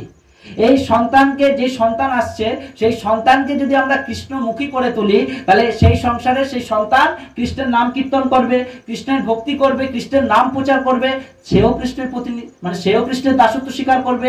আমি কৃষ্ণের দাসত্ব স্বীকার করব, আমার স্বামী কৃষ্ণের দাসত্ব স্বীকার করবে। এইভাবে যদি আমরা প্রত্যেকে ভাবি, তাহলে কি হবে? সেই সংসার কি আর অপবিত্র হবে? পবিত্র হবে। তখনই কি বলা হচ্ছে? তোমার হৃদয়ে সদা গোবিন্দ বিশ্রাম, গোবিন্দ কহেন মম বৈষ্ণব পরাণ। যে ব্যক্তি বৈষ্ণব হবে তার তো হৃদয়ে গোবিন্দের বাস। আর যে ব্যক্তি, সেই ব্যক্তি যে বাড়িতে থাকবে, সেই বাড়ি মন্দির কি না? যেই বাড়িতে বৈষ্ণব থাকে সেই বাড়ি মন্দির তো, মন্দির তো। তাহলে তো এটা আমরা অনায়াসেই বুঝতে পারি। তাহলে আর কাজকর্ম অসুবিধা কোথায়? হ্যাঁ, যা অর্থ, যা ধন উপার্জন করি, সেই ধন দিয়ে সেই ফ্যামিলি পরিচালিত হয় এবং ভগবানের সেবার জন্য সেই কার্য করা হয়। সাধু সঙ্গ করা হয়, একাদশী ব্রত পালন করা হয়, জন্মাষ্টমী ব্রত পালন করা হয়, মহান মহান পর্ব পালন করা হয় এবং সাধু সঙ্গদের সঙ্গে তার জীবনকে ভগবান পথে নিমজ্জিত করে। এটা বৈষ্ণবের লক্ষ্য হওয়া দরকার, গৃহস্থের লক্ষ্য হওয়া দরকার। যেমন শিবাস ঠাকুর, তিনি এমন বৈষ্ণব ছিলেন, এমন গৃহস্থ ছিলেন, গৃহস্থ থাকাকালীন চৈতন্য মহাপ্রভু সব জায়গা বাদ দিয়ে শিবাসঙ্গন বেছে নিলেন। জগৎকে শিক্ষা দিলেন এটা, যে দেখো গৃহস্থ হলেও কেমন গৃহস্থ, যে গৃহস্থ থাকলেও সে মুক্ত গৃহস্থ। যেমন গীতায় কৃষ্ণ বলছেন, আমরা প্রত্যেকজন একটা জিনিস গ্রহণ করি, কি আমরা কি ভাবি যে একমাত্র সন্ন্যাসীরাই তারা নিয়ম কানুন মেনটেন করে, কিন্তু একটা গৃহস্থ নিয়ম কানুন মেনটেন করতে পারে। ভোরবেলা 4টায় উঠে মঙ্গল আরতির জন্য প্রস্তুত, বাড়িতে মঙ্গল আরতি, স্নান করে তিলক করে মঙ্গল আরতির জন্য প্রস্তুত হয়ে গেল, আরতি করে জব কমপ্লিট করলো, জব কমপ্লিট করে এবার প্রসাদ কিছু পেয়ে কাজে বেরিয়ে গেল, কাজ থেকে এসে আবার ভগবানকে ভোগ নিবেদন করলো, আবার সেই প্রসাদ খেয়ে আবার কাজে বেরিয়ে গেল। বৈষ্ণব যে গৃহস্থ আর সন্ন্যাসীর মধ্যে কোনো পার্থক্যই থাকবে না। যদি এইভাবে আমরা করি, তখন সেই গৃহকে মন্দির বলা হচ্ছে। গীতায় প্রভুপাদ তাৎপর্য দিচ্ছেন, সেই গৃহ তখন মন্দিরে পরিণত হয় যে ব্যক্তি এইভাবে তার কার্য সম্পাদন করে। এইভাবে রুটিন তৈরি করে যে এইভাবে কার্য করলে, যেমন আমরা এখানে উপস্থিত হয়েছি, এটা হচ্ছে কথা প্রচার, ভগবানের কথা প্রচার।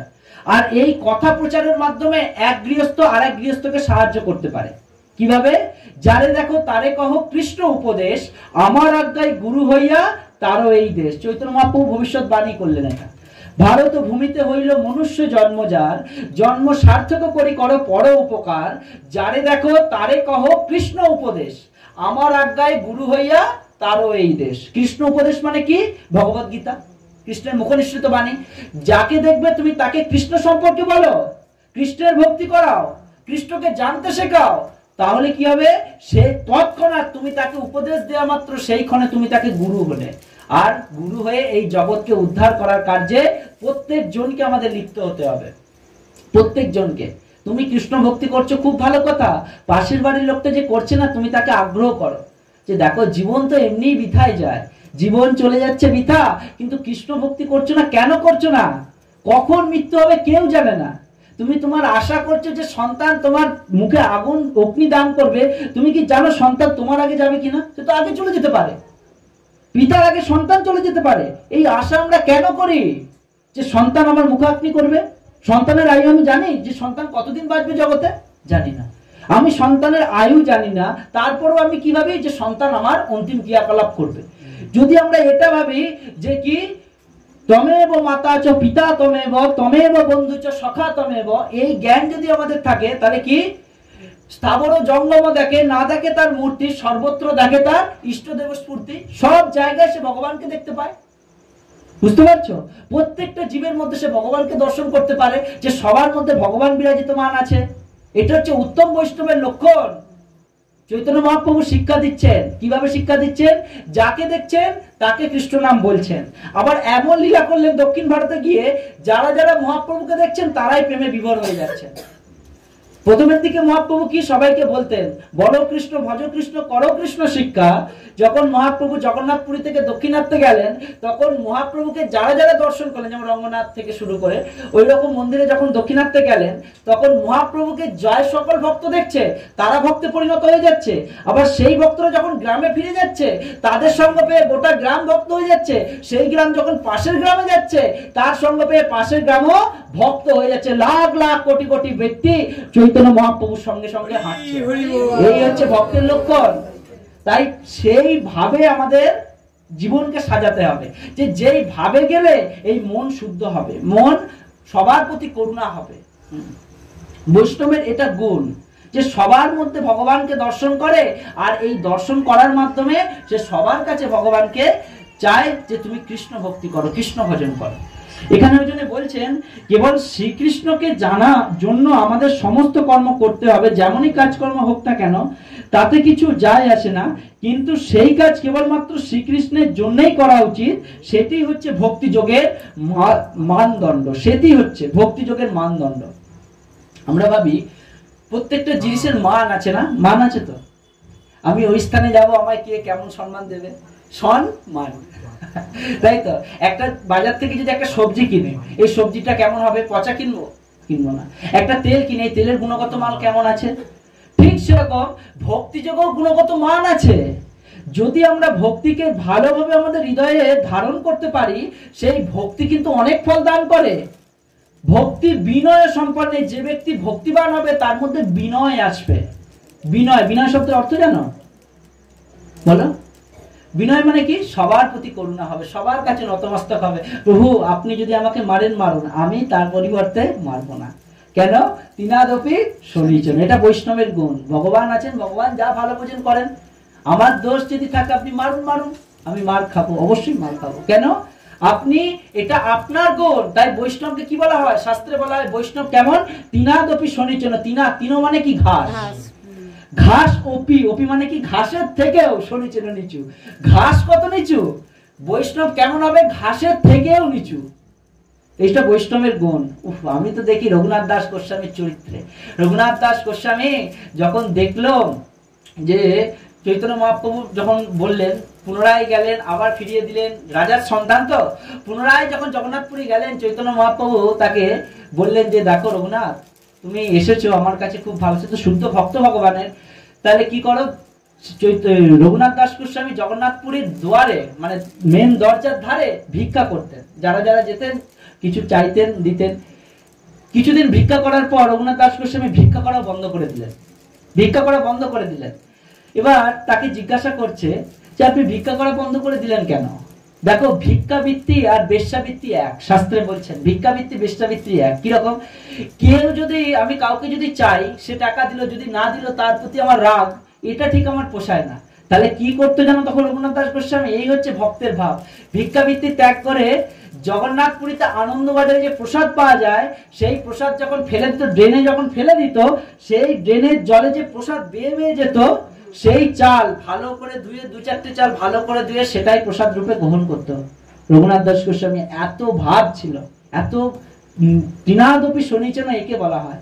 আর সেই প্রসাদ যখন গ্রহণ করতো, মহাপ্রভু কানে এই খবর গেছে যে জানো রঘুনাথ দাস গোস্বামী এইভাবে তার জীবনকে অতিবাহিত করছে। আর এই কথা শুনে মহাপ্রভু রঘুনাথ দাস গোস্বামীর কাছে এসে দেখছে ঠিক তাই। রঘুনাথ দাস গোস্বামী সেই চাল, ধোয়া চাল যখন খেতে যাবে, মহাপ্রভু এসে হাতটা ধরে নিয়েছে, বলছে রঘুনাথ অনেক হয়েছে, আর না রঘুনাথ, তুমি এইভাবে কেন তোমার জীবনকে তুমি এইভাবে করছো? তুমি এক কাজ করো, আজ থেকে, তখন তারপর থেকে এই ভাব দিল যে দেখো, এইভাবে রঘুনাথ দাস গোস্বামী এইভাবেই তার জীবন অতিবাহিত করেছিল। রাজার সন্তান, জমিদারের সন্তান, কিন্তু তারপরেও এই ভাব। প্রত্যেকটা বৈষ্ণব আমাদের এইটা শেখায় যে আমি যতই বড় হই না কেন, আমার ভাব কিন্তু এটা থাকবে। রূপ গোস্বামী, সনাতন গোস্বামী তখনকার দিনে অর্থমন্ত্রী, প্রধানমন্ত্রীর পদে ছিলেন রূপ গোস্বামী, সনাতন গোস্বামী। রূপ গোস্বামী প্রধানমন্ত্রীর পদে ছিলেন, সনাতন গোস্বামী অর্থমন্ত্রীর পদে ছিলেন। কিন্তু সবকিছু রাজবৈভব, রাজকোষ ত্যাগ করে চৈতন্য মহাপ্রভুর একটা ধুতি, তাও 2 আধখানা করে পড়তেন, একটা কোমরে পড়তেন আর একটা গায়ের উত্তরীয় হিসেবে পরে তিনি সবকিছু ত্যাগ করে চলে গিয়েছিলেন। চিন্তা করে, একে বলে বৈরাগ্য। যার কাছে সব আছে তারপরেও তার কাছে কিছু নেই। যিনি তখনকার দিনে রাজা হোসেন শাহের আমলে অর্থমন্ত্রীর পদে ছিলেন, প্রধানমন্ত্রীর পদে ছিলেন, আর তারপরেও সবকিছু ত্যাগ করে ভগবানের ভক্তে পরিণত হয়ে গেলেন। এই শিক্ষা আমাদের গ্রহণ করতে হবে। আমরা যতই পদ প্রতিষ্ঠায় থাকি না কেন, যতই অর্থ থাকুক না কেন, মনকে এমন করতে হবে যে এই অর্থ আমি কি কাজে লাগাচ্ছি, ঠিক কাজে লাগাচ্ছি তো? এই অর্থের দ্বারা বৈষ্ণব সেবা হচ্ছে তো? এই অর্থের দ্বারা ভগবানের সেবা করছে তো? যদি তা না করি, এই অর্থকে ধিক্কার, এই অর্থ কোনো কাজের না। গীতায় বলছে কৃষ্ণ, কি বলছে জানো? যেই ভক্তের কাছে অর্থ নেই, সেও কিন্তু ভগবানের সেবা করতে পারে। কি রূপে? একটা গাছ, ফুল গাছ লাগাও। গীতায় প্রভুপাদ তাৎপর্য দিচ্ছেন, একটা ফুল গাছ লাগাও, ফুল গাছে ফুল ফুটবে, আর সেই ফুল তুমি গোবিন্দকে অর্পণ করো, এটা সেবা। তুলসী পাতা গোবিন্দকে অর্পণ করো, এটা সেবা। তোমার টাকা আছে, তুমি মন্দির বানাও, ভগবানের সেই বিগ্রহ স্থাপন করো, নিত্য তাতে পূজা আরাধনা করো, আর সেইখানে ভক্তবৃন্দের সমাগম করো, এটা হচ্ছে তোমার লক্ষণ, অর্থবান ব্যক্তির লক্ষণ। আর যদি অর্থবান ব্যক্তি এই কার্য না করে, তাহলে তার অর্থের কোনো মূল্য নেই। বুঝতে পারছো? এইভাবে শাস্ত্রে বলা হচ্ছে বিধান। এখানে ওই জন্য বলছেন, কিন্তু সেই কাজ কেবলমাত্র শ্রীকৃষ্ণের জন্যই করা উচিত, সেটি হচ্ছে ভক্তিযোগের মানদণ্ড। পরম পুরুষোত্তম ভগবান শ্রীকৃষ্ণের সন্তোষ বিধান করা ছাড়া ভক্ত আর কিছুই কামনা করে না। ভগবানের সন্তোষ বিধান, সন্তোষ মানে কি? আনন্দ। আনন্দ, ভগবানকে আনন্দ করতে চায় ভক্ত সব সময়। আমরা যে এখন কথা শুনছি, এই কথা শোনার মাধ্যমে আমাদের মন আনন্দিত হচ্ছে। আর মন আনন্দিত হচ্ছে মানে কি? ভগবান আনন্দিত হচ্ছেন। বুঝতে পারছো? আর যে ব্যক্তি ভগবানের আনন্দ বিধানের জন্য কাজ করে, সেই কিন্তু সঠিক পথে চলতে পারে। এখানে ওই জন্য বলছেন, তার জীবনে একমাত্র উদ্দেশ্য হচ্ছে শ্রীকৃষ্ণকে আনন্দ দান করা, এবং সেই জন্য তিনি সবকিছু ত্যাগ করতে পারেন। যেমনটি কুরুক্ষেত্র যুদ্ধক্ষেত্রে অর্জুন করেছিলেন, সবকিছু ত্যাগ করতে পারেন যেমন অর্জুন করেছিলেন। এই পন্থাটি অত্যন্ত সরল। আমরা আমাদের ব্যক্তিগত কাজকর্ম করে যেতে পারি, এবং সেই সঙ্গে হরে কৃষ্ণ কৃষ্ণ কৃষ্ণ হরে হরে, হরে রাম রাম রাম হরে হরে, এই মহামন্ত্র কীর্তন করতে পারি। আমরা আমাদের ব্যক্তিগত কাজ করতে পারি, তার সাথে প্রতিদিন সর্বক্ষণ হরে কৃষ্ণ মহামন্ত্র কীর্তন করতে পারি। আর যদি আমরা এই কীর্তন করতে পারি, এই অপ্রকৃত কীর্তন ভক্তকে পরমেশ্বর ভগবানের প্রতি আকৃষ্ট করে। একমাত্র আকৃষ্টের একমাত্র পথ হচ্ছে মহামন্ত্র কীর্তন। বুঝতে পারছো? একমাত্র নাচো গাও ভক্ত সঙ্গে করো সংকীর্তন, বড়ই মধুর মহাপ্রভুর বচন। এটা মহাপ্রভু বলছেন। কি বলছেন? কলিযুগে তো মহাপ্রভু সব ঘুরিয়ে দিয়েছে, স্ট্যান্ড ঘুরিয়ে দিয়েছেন। খুব সুন্দরভাবে বলছেন। কি বলছেন? নাচো গাও ভক্ত সঙ্গে করো সংকীর্তন। নাচো গাও আর ভক্ত সঙ্গে মিলে নৃত্য করো, কীর্তন করো। কেমন ভাবে করো না, এই কথা মহাপ্রভু বলছেন কি, বড়ই মধুর মহাপ্রভুর বচন। যে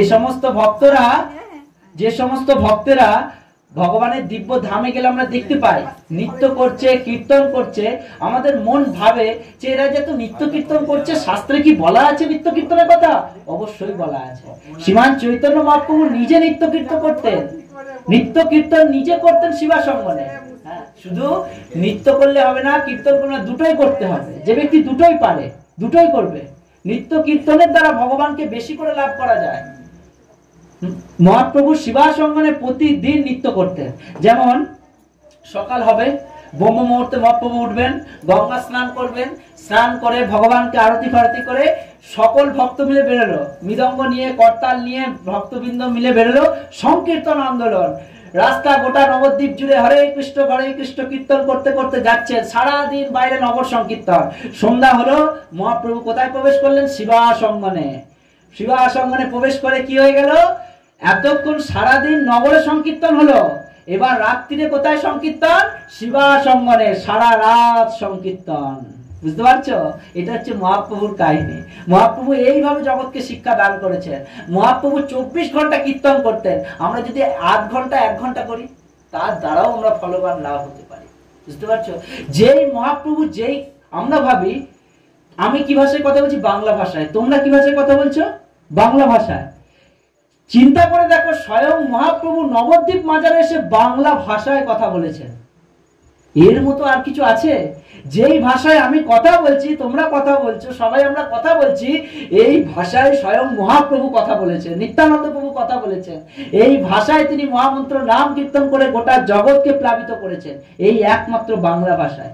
তাই বলা হয় বাংলা ভাষার মতো দ্বিতীয় কোনো ভাষা নেই। প্রভুপাদ বলেছেন যে গোটা বিশ্বকে একদিন বাংলা শিখতে হবে, গোটা বিশ্বকে বাংলা ভাষা শিখতে হবে। কেন? চৈতন্য চরিতামৃত পড়ার জন্য। চৈতন্য চরিতামৃত পড়ার জন্য গোটা বিশ্বকে বাংলা শিখতে হবে। যেই রস চৈতন্য চরিতামৃতে আছে, সেই রস তুমি কোথাও পাবে না। বুঝতে পারলে? ওই জন্য বলছেন যে এই বাংলা ভাষা খুব উত্তম ভাষা, আর এই বাংলা ভাষায় স্বয়ং ভগবান ভক্ত রূপে এসে লীলা করেছেন, আর সেই ভাষায় আমরা কথা বলছি, ভগবান কথা বলেছেন সেই ভাষায়। এখানে বলছেন এই মহামন্ত্র কীর্তন করতে পারি, এই অপ্রকৃত কীর্তন ভক্তকে পরমেশ্বর ভগবানের প্রতি আকৃষ্ট করে, ভক্তকে ভগবানের প্রতি আকৃষ্ট করে। ভগবান এসে এখানে প্রতিজ্ঞা করছেন যে শুদ্ধ ভক্ত এভাবেই তার সেবায় নিযুক্ত হয়েছেন। শুদ্ধ ভক্ত এভাবেই হরে কৃষ্ণ মহামন্ত্র কীর্তন করার মাধ্যমে তাকে তিনি অচিরেই ভব সমুদ্র থেকে উদ্ধার করেন। যারা যোগ সিদ্ধি লাভ করেছেন তারা ইচ্ছা অনুসারে তাদের ঈপ্সিত লোকে স্থানান্তরিত করতে পারেন এবং অন্যান্য নানাভাবে এই সমস্ত পন্থার সুযোগ নিয়ে থাকেন। কিন্তু ভগবান এখানে স্পষ্টভাবে বলছেন যে তার ভক্তকে তিনি নিজেই তার কাছে নিয়ে যান। নিজেই। এমন কেউ আছে যে তোমাকে হাত ধরে তোমার কাছে নিয়ে যেতে পারে? হরি বল। এমন কোন ব্যক্তি আছে যে তোমাকে এই জগৎ থেকে নিয়ে যেতে পারেন? কেউ আছে? যদি তুমি জিজ্ঞাসা করো, একটা উদাহরণ আমরা ভাবি, যদি জিজ্ঞাসা করি যে কলকাতা কত দূর, যে অজানা ব্যক্তি কলকাতা যায়নি, সে যদি জিজ্ঞাসা করে কলকাতা কত দূর, সে বললো এখান থেকে 40 কিলোমিটার গেলে কলকাতা। হ্যাঁ, এবার সে যদি ভাবে যে 40 কিলোমিটার কি করে যাব, কোন বাসে যাব, কিভাবে যাব, সে মনে মনে ভাবছে। সে যদি বলে যে যদি তুমি কলকাতা গেছো, হ্যাঁ আমি গেছি, আমি জানি কলকাতা, যদি তুমি আমাকে আমার সাথে নিয়ে যাও, তাহলে তার আর কোনো ভয় থাকে? সে জানে কলকাতা নিয়ে যাবে তাকে। ঠিক তাই গোলকের প্রেমধন হরিনাম সংকীর্তন রতিনা জন মিলো কেনে তাই। গোলকের প্রেমধন হরিনাম সংকীর্তন, এই যে হরে কৃষ্ণ মহামন্ত্র নাম, এটা এই জগতের না, এটা গোলকের। স্বয়ং ভগবান যে জগৎ থেকে এসেছে এই জগতে, সেই জগতের প্রেমধন এটা। আর এটাকে নিয়ে এসেছেন তারা, আর নিয়ে এসে কেমন ভাবে করছেন? নিত্যানন্দ প্রভু কি বলছেন? কি অধর্ম পতিত জীবের দ্বারে দ্বারে গিয়া হরিনাম মহামন্ত্র দেন বিলাইয়া। অধম পতিত জীবের দ্বারে দ্বারে ঘরে ঘরে যাচ্ছেন, গিয়ে বলছেন আপনারা কৃষ্ণ নাম গ্রহণ করুন, হরে কৃষ্ণ বলুন। নিত্যানন্দ প্রভু ভক্তদের পায়ে পড়ে যাচ্ছে, অধম পতিত জীবের পায়ে পড়ে যাচ্ছে নিত্যানন্দ প্রভু, একবার কৃষ্ণ নাম বলো, একবার কৃষ্ণ নাম বলো। এরকম কাউকে পাবে তুমি? জগাই মাদাই তো মেরে দিল, মাথায় কলসির কানা মারলো, তারপরেও নিত্যানন্দ প্রভু বলছেন কি, মেরেছিস কলসির কানা তা বলে কি প্রেম দেব না? এটা হচ্ছে ভক্তির ভাব, এটা হচ্ছে ভক্তের স্বভাব, যে মার খাবার পরও প্রেম দেয়। মার খেয়েও প্রেম দেয় এমন দয়াল তো নাই হে। নিত্যানন্দ প্রভু কীর্তনে বলছেন, যিনি মার খাবার পরও প্রেম দান করেন তিনি নিত্যানন্দ। আর সেই নিত্যানন্দ জীবের দ্বারে দ্বারে গিয়ে সবাইকে মহামন্ত্র নাম বিতরণ করছেন। আর আমার মতো অভাগা জীব যদি সেই নাম গ্রহণ না করে, আমার মতো পাপী কে আছে জগতে? কেউ আছে? আর কেউ নেই। তাই নিজেকে বিচার করতে হবে যে এই দিন যেন অকালে না যায়, এই মানব জীবন যেন অযথা বৃথা না যায়। এই জীবনে কিছু একটা করতে হবে। কি করতে হবে? মহামন্ত্র নাম গ্রহণ করতে হবে। ওই জন্য এখানে বলছেন কি, যে অপ্রকৃত জগতে প্রবেশ করার জন্য ভক্তকে নানা রকম সিদ্ধি লাভের আকাঙ্ক্ষা করতে হয় না। বরাহ পুরাণে বলা হচ্ছে, নয়ামি পরমং স্থানং চচ্চিরয় ইদম গীতং বিনা গরুর স্কন্ধ অরজ্ঞ কর্ণ যচ্ছেচমনি বারতি। অর্থাৎ অপ্রকৃত লোকে প্রবেশ করার জন্য ভক্তকে অষ্টাঙ্গ যোগের অনুশীলন করতে হয় না। পরমেশ্বর ভগবান তাকে নিজেই অপ্রকৃত জগতে নিয়ে যান। বুঝতে পারছো? যে ব্যক্তি ভক্ত হবে তাকে অষ্টাঙ্গ যোগ করতে লাগবে না, এই কলিযুগে তাকে তপস্যা ধ্যান কিছু করতে লাগবে না। একমাত্র হরে কৃষ্ণ মহামন্ত্র কীর্তন করলে ভগবান তাকে তার কাছে নিয়ে যান। যেই কাছে, যার কাছে গেলে আমাদের দুঃখ থাকে না, কষ্ট থাকে না, তার কাছে যাবে না তো কোথায় যাবে? এই সংসারে আসতে চাও? আবার এই সংসারে আসতে চাও? তাহলে এই সংসারে যদি আসতে না চাই, তাহলে একমাত্র ভগবানের নাম গ্রহণ করতে হয়। এখানে বলছেন কি, এখানে তিনি স্পষ্টভাবে নিজেকে ত্রাণকর্তা রূপে বর্ণনা করছেন। শিশুকে যেমন তার বাবা মা সর্বতভাবে লালন পালন করেন এবং তার ফলে শিশু নিরাপদে থাকে, ঠিক তেমনি ভক্তকে যোগ অনুশীলনের মাধ্যমে অন্যান্য গ্রহলোকে যাবার জন্য কোন রকম প্রচেষ্টা করার প্রয়োজন হয় না। বুঝতে পারছো পরিষ্কার? যেমন বাচ্চাকে তার বাবা লালন পালন করে বড় করেন, ঠিক সেরকম যদি আমরা ভক্তি যোগে হাঁটি, মহামন্ত্র নামে হাঁটি, আমাদের এই লোক ওই লোক সেই লোক যাবার প্রয়োজন নেই। ভগবানের কাছে গেলে আমাদের মন শান্ত হয়ে যায়। কেন? ভগবান হচ্ছেন বৃক্ষ স্বরূপ, দেবদেবী হচ্ছে গাছপালা স্বরূপ। যেমন বলছেন গীতায়, তোমরা হয়তো জানো, গাছের আমরা কোথায় জল দিই? পাতায়, গোড়ায় দিই। যদি গোড়ায় জল দিই, গাছ সতেজ থাকবে, বড় হবে, বৃদ্ধি হবে। ঠিক তাই, যদি গাছের গোড়ায় জল দিই, ডালপালা অনায়াসে জল পেয়ে যায়, গাছ সতেজ থাকে। ঠিক সেরকম যদি কৃষ্ণ ভক্তি আমরা করি, অনায়াসেই দেবদেবীদের ভক্তি হয়ে যায়। তাই তো বলছেন কি, পার্বতী দেবী মহাদেবকে বলছেন যে প্রভু একটা কথা আমায় বলো, আপনাকে বলা হয় যোগ নিদ্রায় আপনি মগ্ন থাকেন। হ্যাঁ, আপনি যোগের স্বর রূপে যোগ নিদ্রায় মগ্ন থাকেন। সবসময় চোখ বন্ধ করে কি করেন? সবসময় কার্য ধ্যান করেন, কার্য করেন। পার্বতী দেবীকে বলছে মহাদেব যে পার্বতী, তুমি এসব বুঝতে পারবে না, আমি কার ধ্যান করি, কার যোগ করি। পার্বতী দেবী বলছে প্রভু, আমি আপনার স্ত্রী হই, সবকিছু আমার জানার অধিকার আছে, আপনি বলুন তো। মহাদেব বলছে, দেখো পার্বতী, আমি যার ধ্যান করি, যার জপ করি, যার তপস্যা করি, তিনি হচ্ছেন আমার প্রভু। তিনি কে? তখন বলছেন, তাহলে আপনি সবাই আপনার আরাধনা করেন, আপনি কার আরাধনা করেন? পার্বতী দেবী বলছেন মহাদেবকে যে প্রভু, সবাই আপনার আরাধনা করেন, আপনি কার আরাধনা করেন? মহাদেব তখন বললেন, পার্বতী, আরাধনা নাম সর্বেশাম বিষ্ণু আরাধনাম পরম। এই জগতে আরাধনা প্রচুর আছে, আরাধনা নাম সর্বেশাম, কিন্তু যখন বিষ্ণু আরাধনা হয়, বিষ্ণু আরাধনাম পরম। আর সেই পরম পুরুষ ভগবানকে আমি বন্দনা করি, ভজনা করি।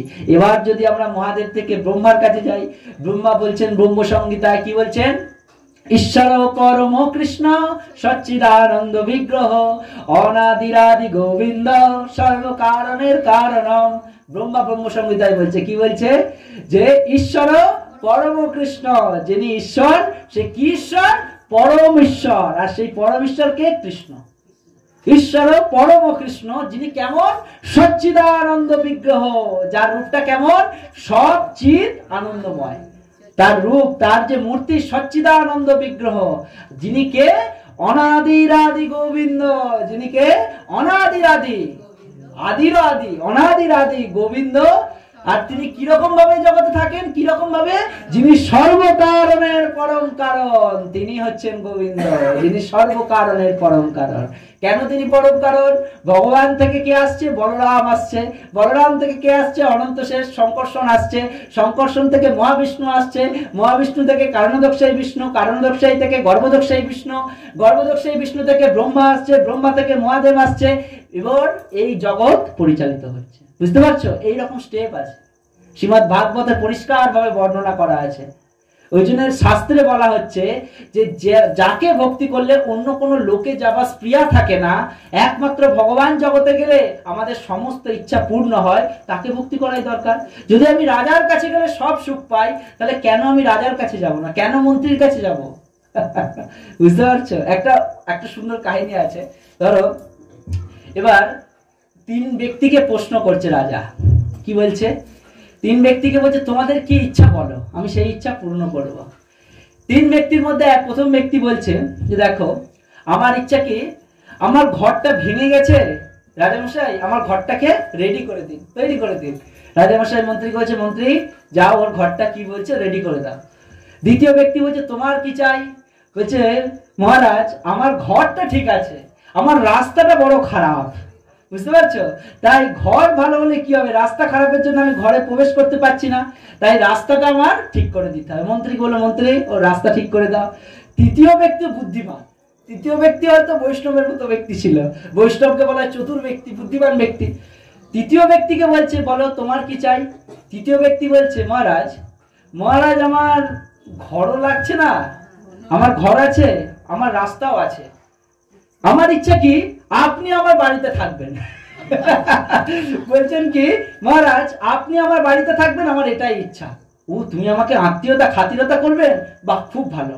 এবার তুমি চিন্তা করো রাজা যার বাড়িতে থাকবে সেই বাড়ির ঘর রাস্তা ঘাট সবকিছু চকাচক থাকবে কিনা?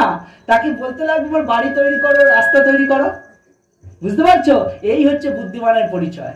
ভগবানের কাছে গিয়ে যদি আমরা বলি প্রভু আমাকে সোনা দাও, বিদ্যা দাও, বুদ্ধি দাও, অর্থ দাও, এটা মূর্খের পরিচয়।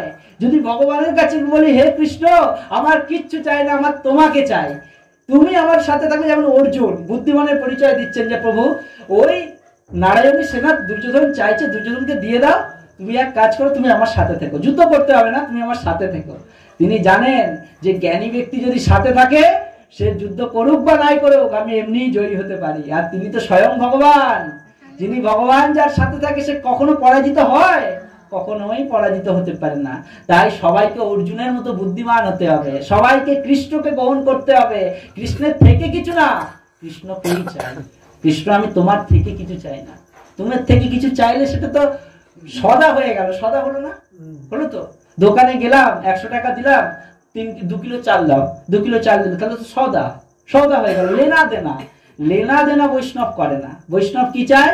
যে প্রভু সদা সর্বদাই আমার হৃদয়ে তুমি অবস্থান করো, এটাই আমার চাই, এটা হলেই আমি খুশি।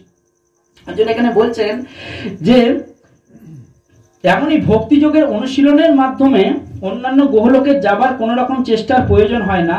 পক্ষান্তরে পরমেশ্বর ভগবান তার মহান কৃপা বলে তার বাহন গরুড়ের পিঠে চড়ে তৎক্ষণাৎ তার ভক্তের কাছে উপস্থিত হন এবং তাকে জড় জগতের বন্ধন থেকে মুক্ত করেন।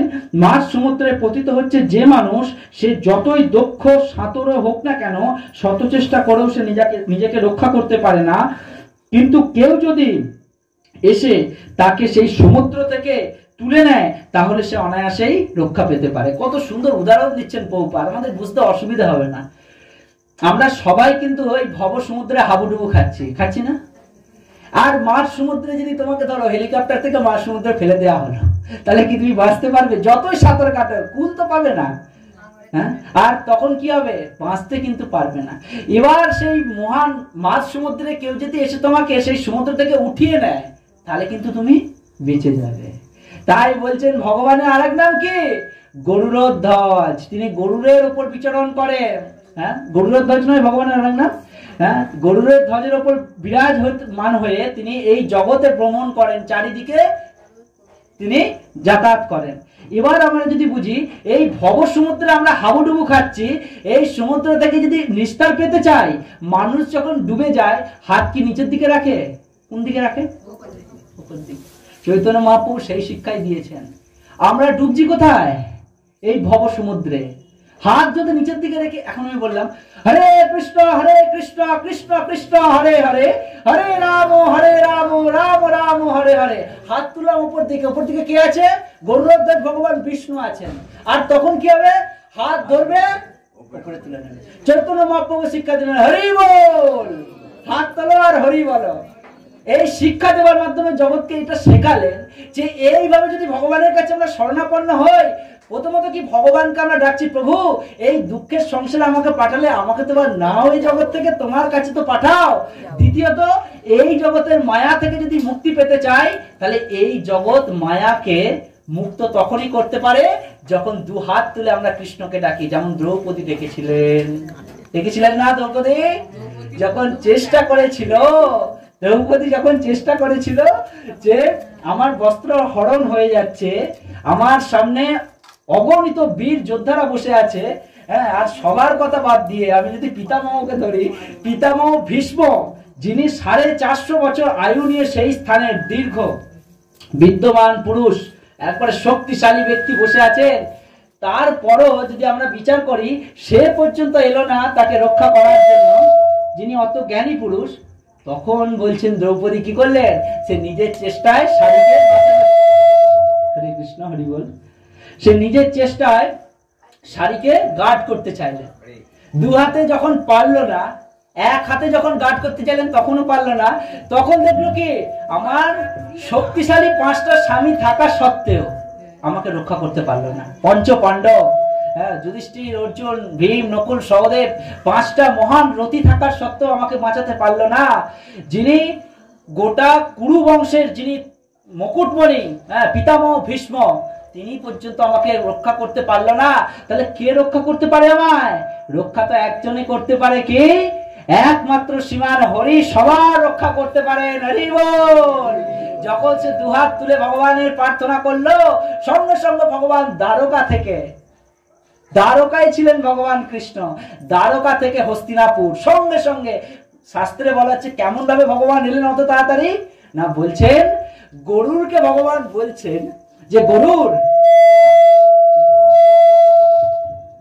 হরি বল, একটু এটা কমিলা, বলছেন গরুর তুমি আমাকে বহন করে নিয়ে পৃথিবীর সর্বত্র বিচরণ করো, আমি তোমার পিঠে সব জায়গায় ঘুরি, কিন্তু আজকে যে পরিস্থিতিতে আমি আছি, এই পরিস্থিতিতে আমি গরুর তোমার প্রতিও ভরসাবান হতে পারছি না। গরুরকে ভগবান বলছেন গরুর কত বেগে চলে? গরুর মনের, আমাদের মনের বেগে গরুর চলে। যদি আমরা ভাবি আমি এই স্থানে বসে আছি, আমি যদি ভাবি এখান থেকে আমেরিকা, এই যে ভাবলাম, এই ভাবার মধ্যে গরুর এই স্থান থেকে আমেরিকায় পৌঁছে যায়, এত স্পিড, মনের স্পিডে গরুর বিচরণ করে ভগবানের বাহন গরুর। এবার যদি আমরা ভাবি ভগবান বলছেন যে গরুর আজকে আমি তোমার প্রতিও ভরসাবান না, তুমি কিন্তু বিলম্ব করতে পারো পথে, হ্যাঁ, আর সেইখানে আমার ভক্ত আমাকে ডাকছে, তাই গরুর আজকে আমি তোমার পিঠে চাপবো না, আজকে আমি এক দিব্য অবতার ধারণ করব। ভগবান অবতার ধারণ করেছিলেন, বস্ত্র অবতার। ভগবান ভক্তের জন্য কি না হতে পারেন। ভগবান বস্ত্র অবতার ধারণ করে দুঃশাসন বস্ত্র টেনেই যাচ্ছেন, আর ভগবান অনন্ত কোটি বস্ত্র অবতার ধারণ করে একদিক থেকে বস্ত্র দ্রৌপদীকে দিয়েই যাচ্ছে।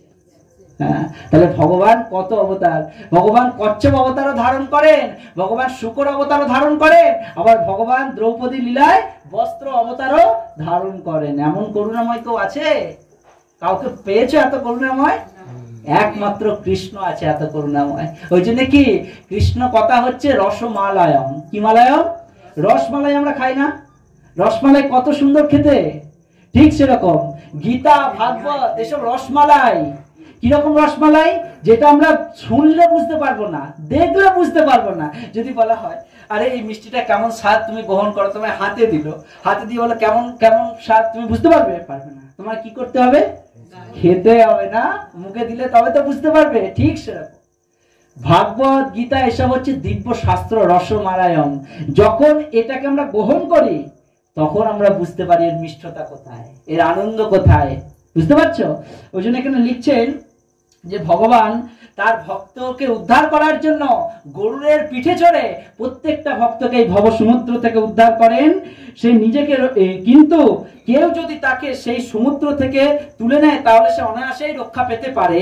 তেমনি ভগবান তার ভক্তকে জড়বন্ধন থেকে উদ্ধার করেন।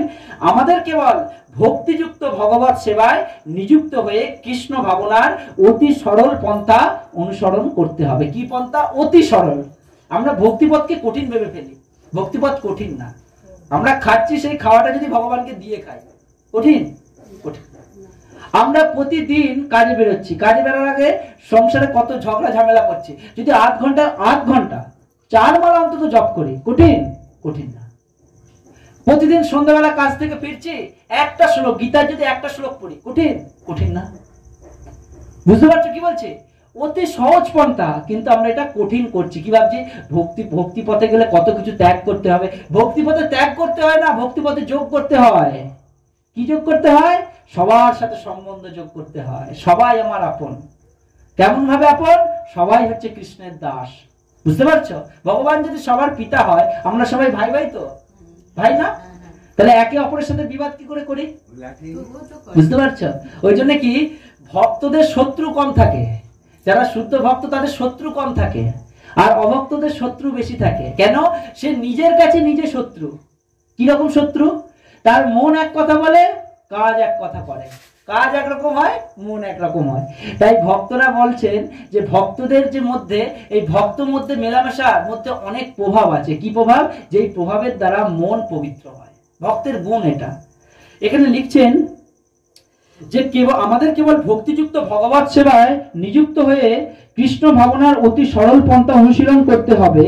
যে কোনো বুদ্ধিমান মানুষের কর্তব্য হচ্ছে সমস্ত পন্থা পরিত্যাগ করে ভগবত ভক্তির এই পন্থাটি প্রতি সর্বদাই অধিক গুরুত্ব প্রদান করা উচিত। সর্বদাই অধিক গুরুত্ব প্রদান করা উচিত।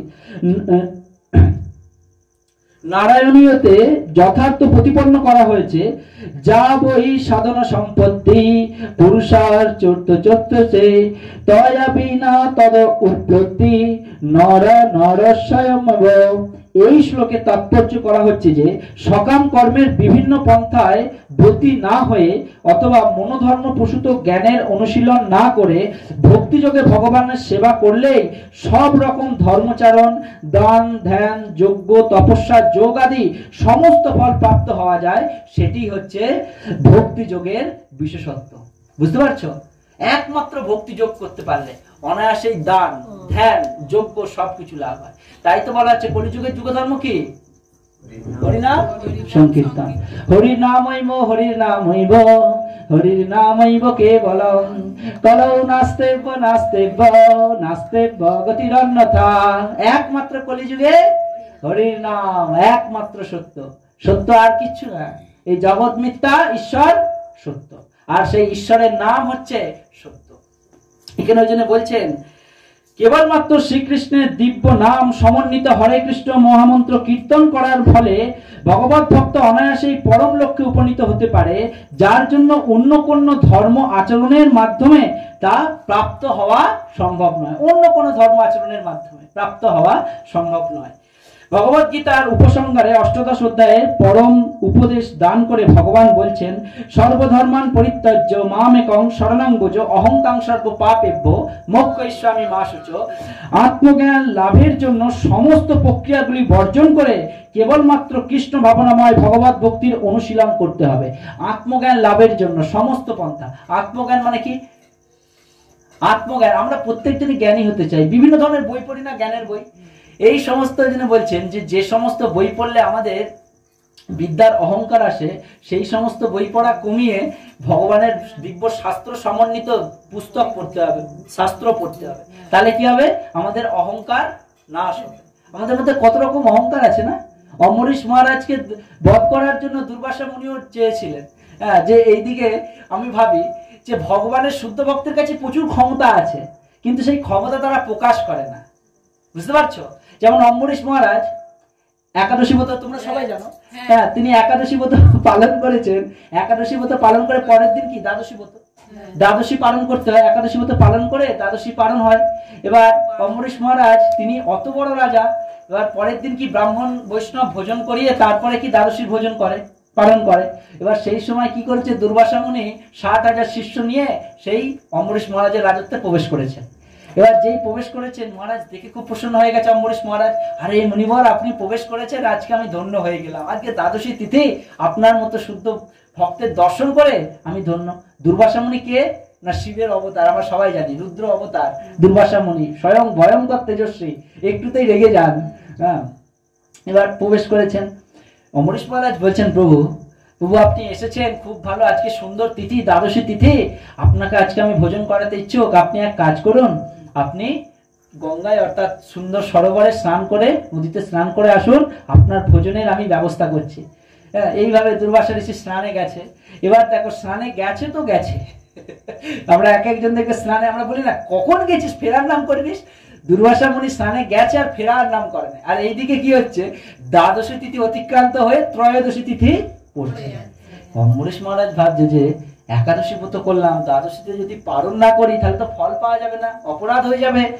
এবার অম্বরীশ মহারাজ কি করছেন, অন্ন গ্রহণ করেনি, একটু জল, তিনি নির্জলা ব্রত পালন করতেন। এবার দ্বাদশী তিথির দিন যখন শেষ হতে যাবে সেই মুহূর্তে এক গুন্ডুস জল, গুন্ডুস মানে কি, একটা হাতের তর্জনীতে যতটুকু জলে, সেই জল পান করতে যাবে, আর সেই মুহূর্তে দুর্বাসা মুনি এসে উপস্থিত। দুর্বাসা মুনি রেগে বম হয়ে গেছে, বলছে আরে তুমি এত বড় রাজা, এইটুখানি বুদ্ধি নেই, বাড়িতে অতিথি এসেছে তাকে আপ্যায়ন না করে তুমি নিজে জল গ্রহণ করে ফেললে।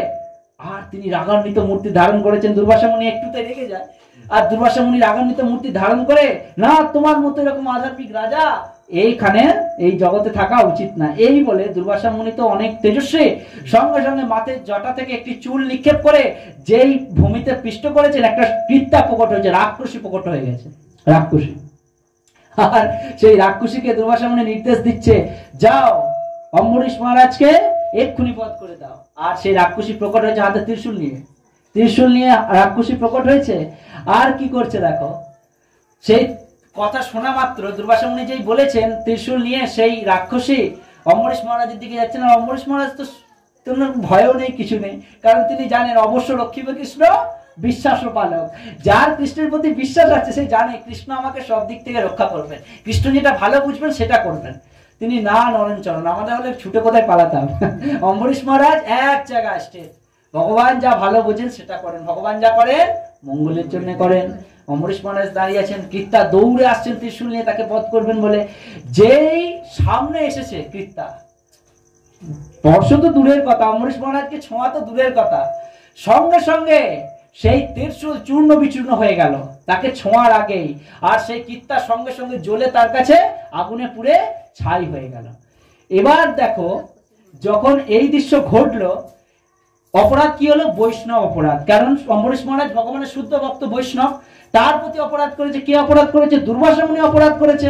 আর বৈষ্ণব অপরাধের ক্ষমা নেই, কারণ আমরা সবাই জানি যে ব্যক্তি বৈষ্ণব অপরাধ করে তার কিন্তু ক্ষমা হয় না। হরিস্থানে অপরাধে তারে হরি নাম, আর তোমার স্থানে অপরাধে নাই কয়রান। বৈষ্ণব কীর্তনে করি না যে হরির সামনে ভগবানের প্রতি অপরাধ করলে ভগবান ক্ষমা করে দেয়, কিন্তু বৈষ্ণবের কাছে যদি অপরাধ করি ভগবান ক্ষমা করেন না। এবার কীর্তিয়া শেষ হয়ে গেছে, পুড়ে ছাই হয়ে গেছে।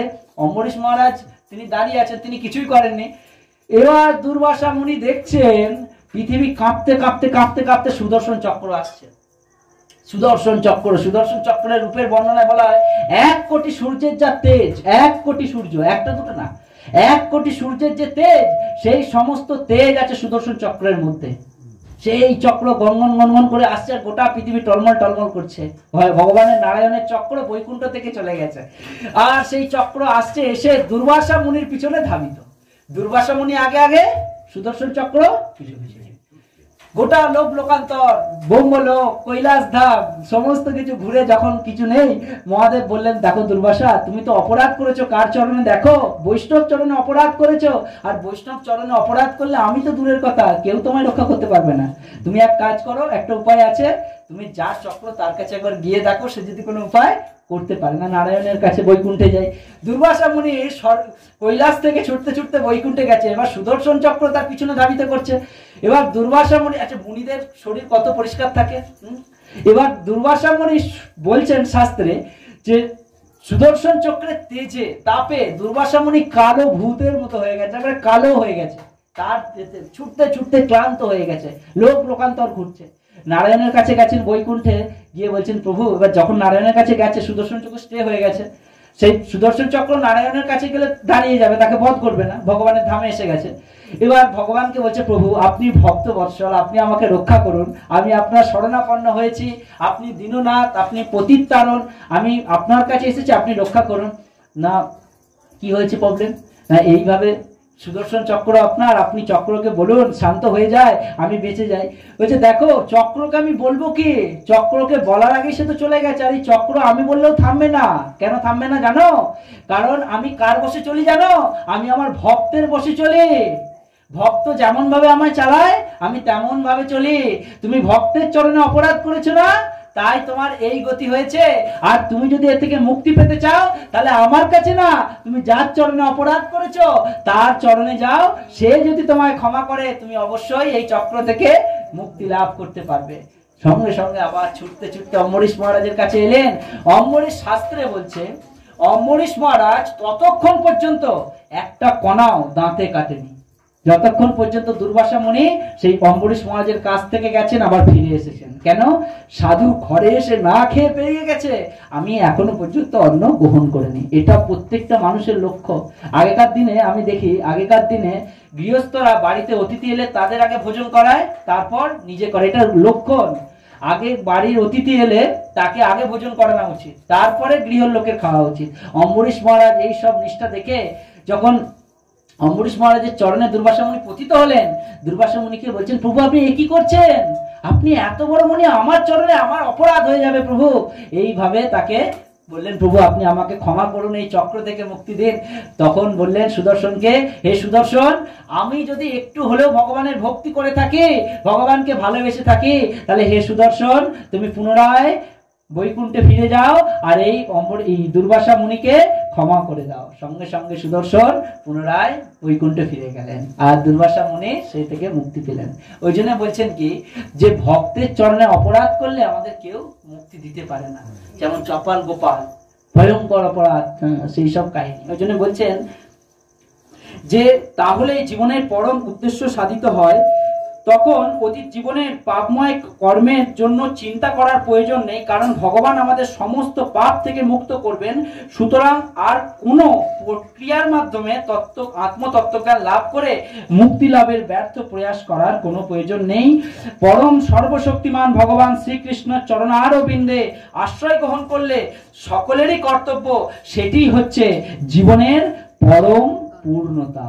জীবনকে যদি পূর্ণতা করতে চাও, জীবনকে যদি পূর্ণ করতে চাও, একমাত্র কি ভগবানের চরণে আত্মসমর্পণ করা। তাই এই শ্লোকের মাধ্যমে আমরা সবাই জানতে পারলাম, ভগবানের ভক্তিতে যদি আমরা নিমজ্জিত থাকি, ভগবানের ভক্তির পথে যদি আমরা হাঁটতে থাকি, সমস্ত কিছু অনায়াসেই লাভ করা যায়।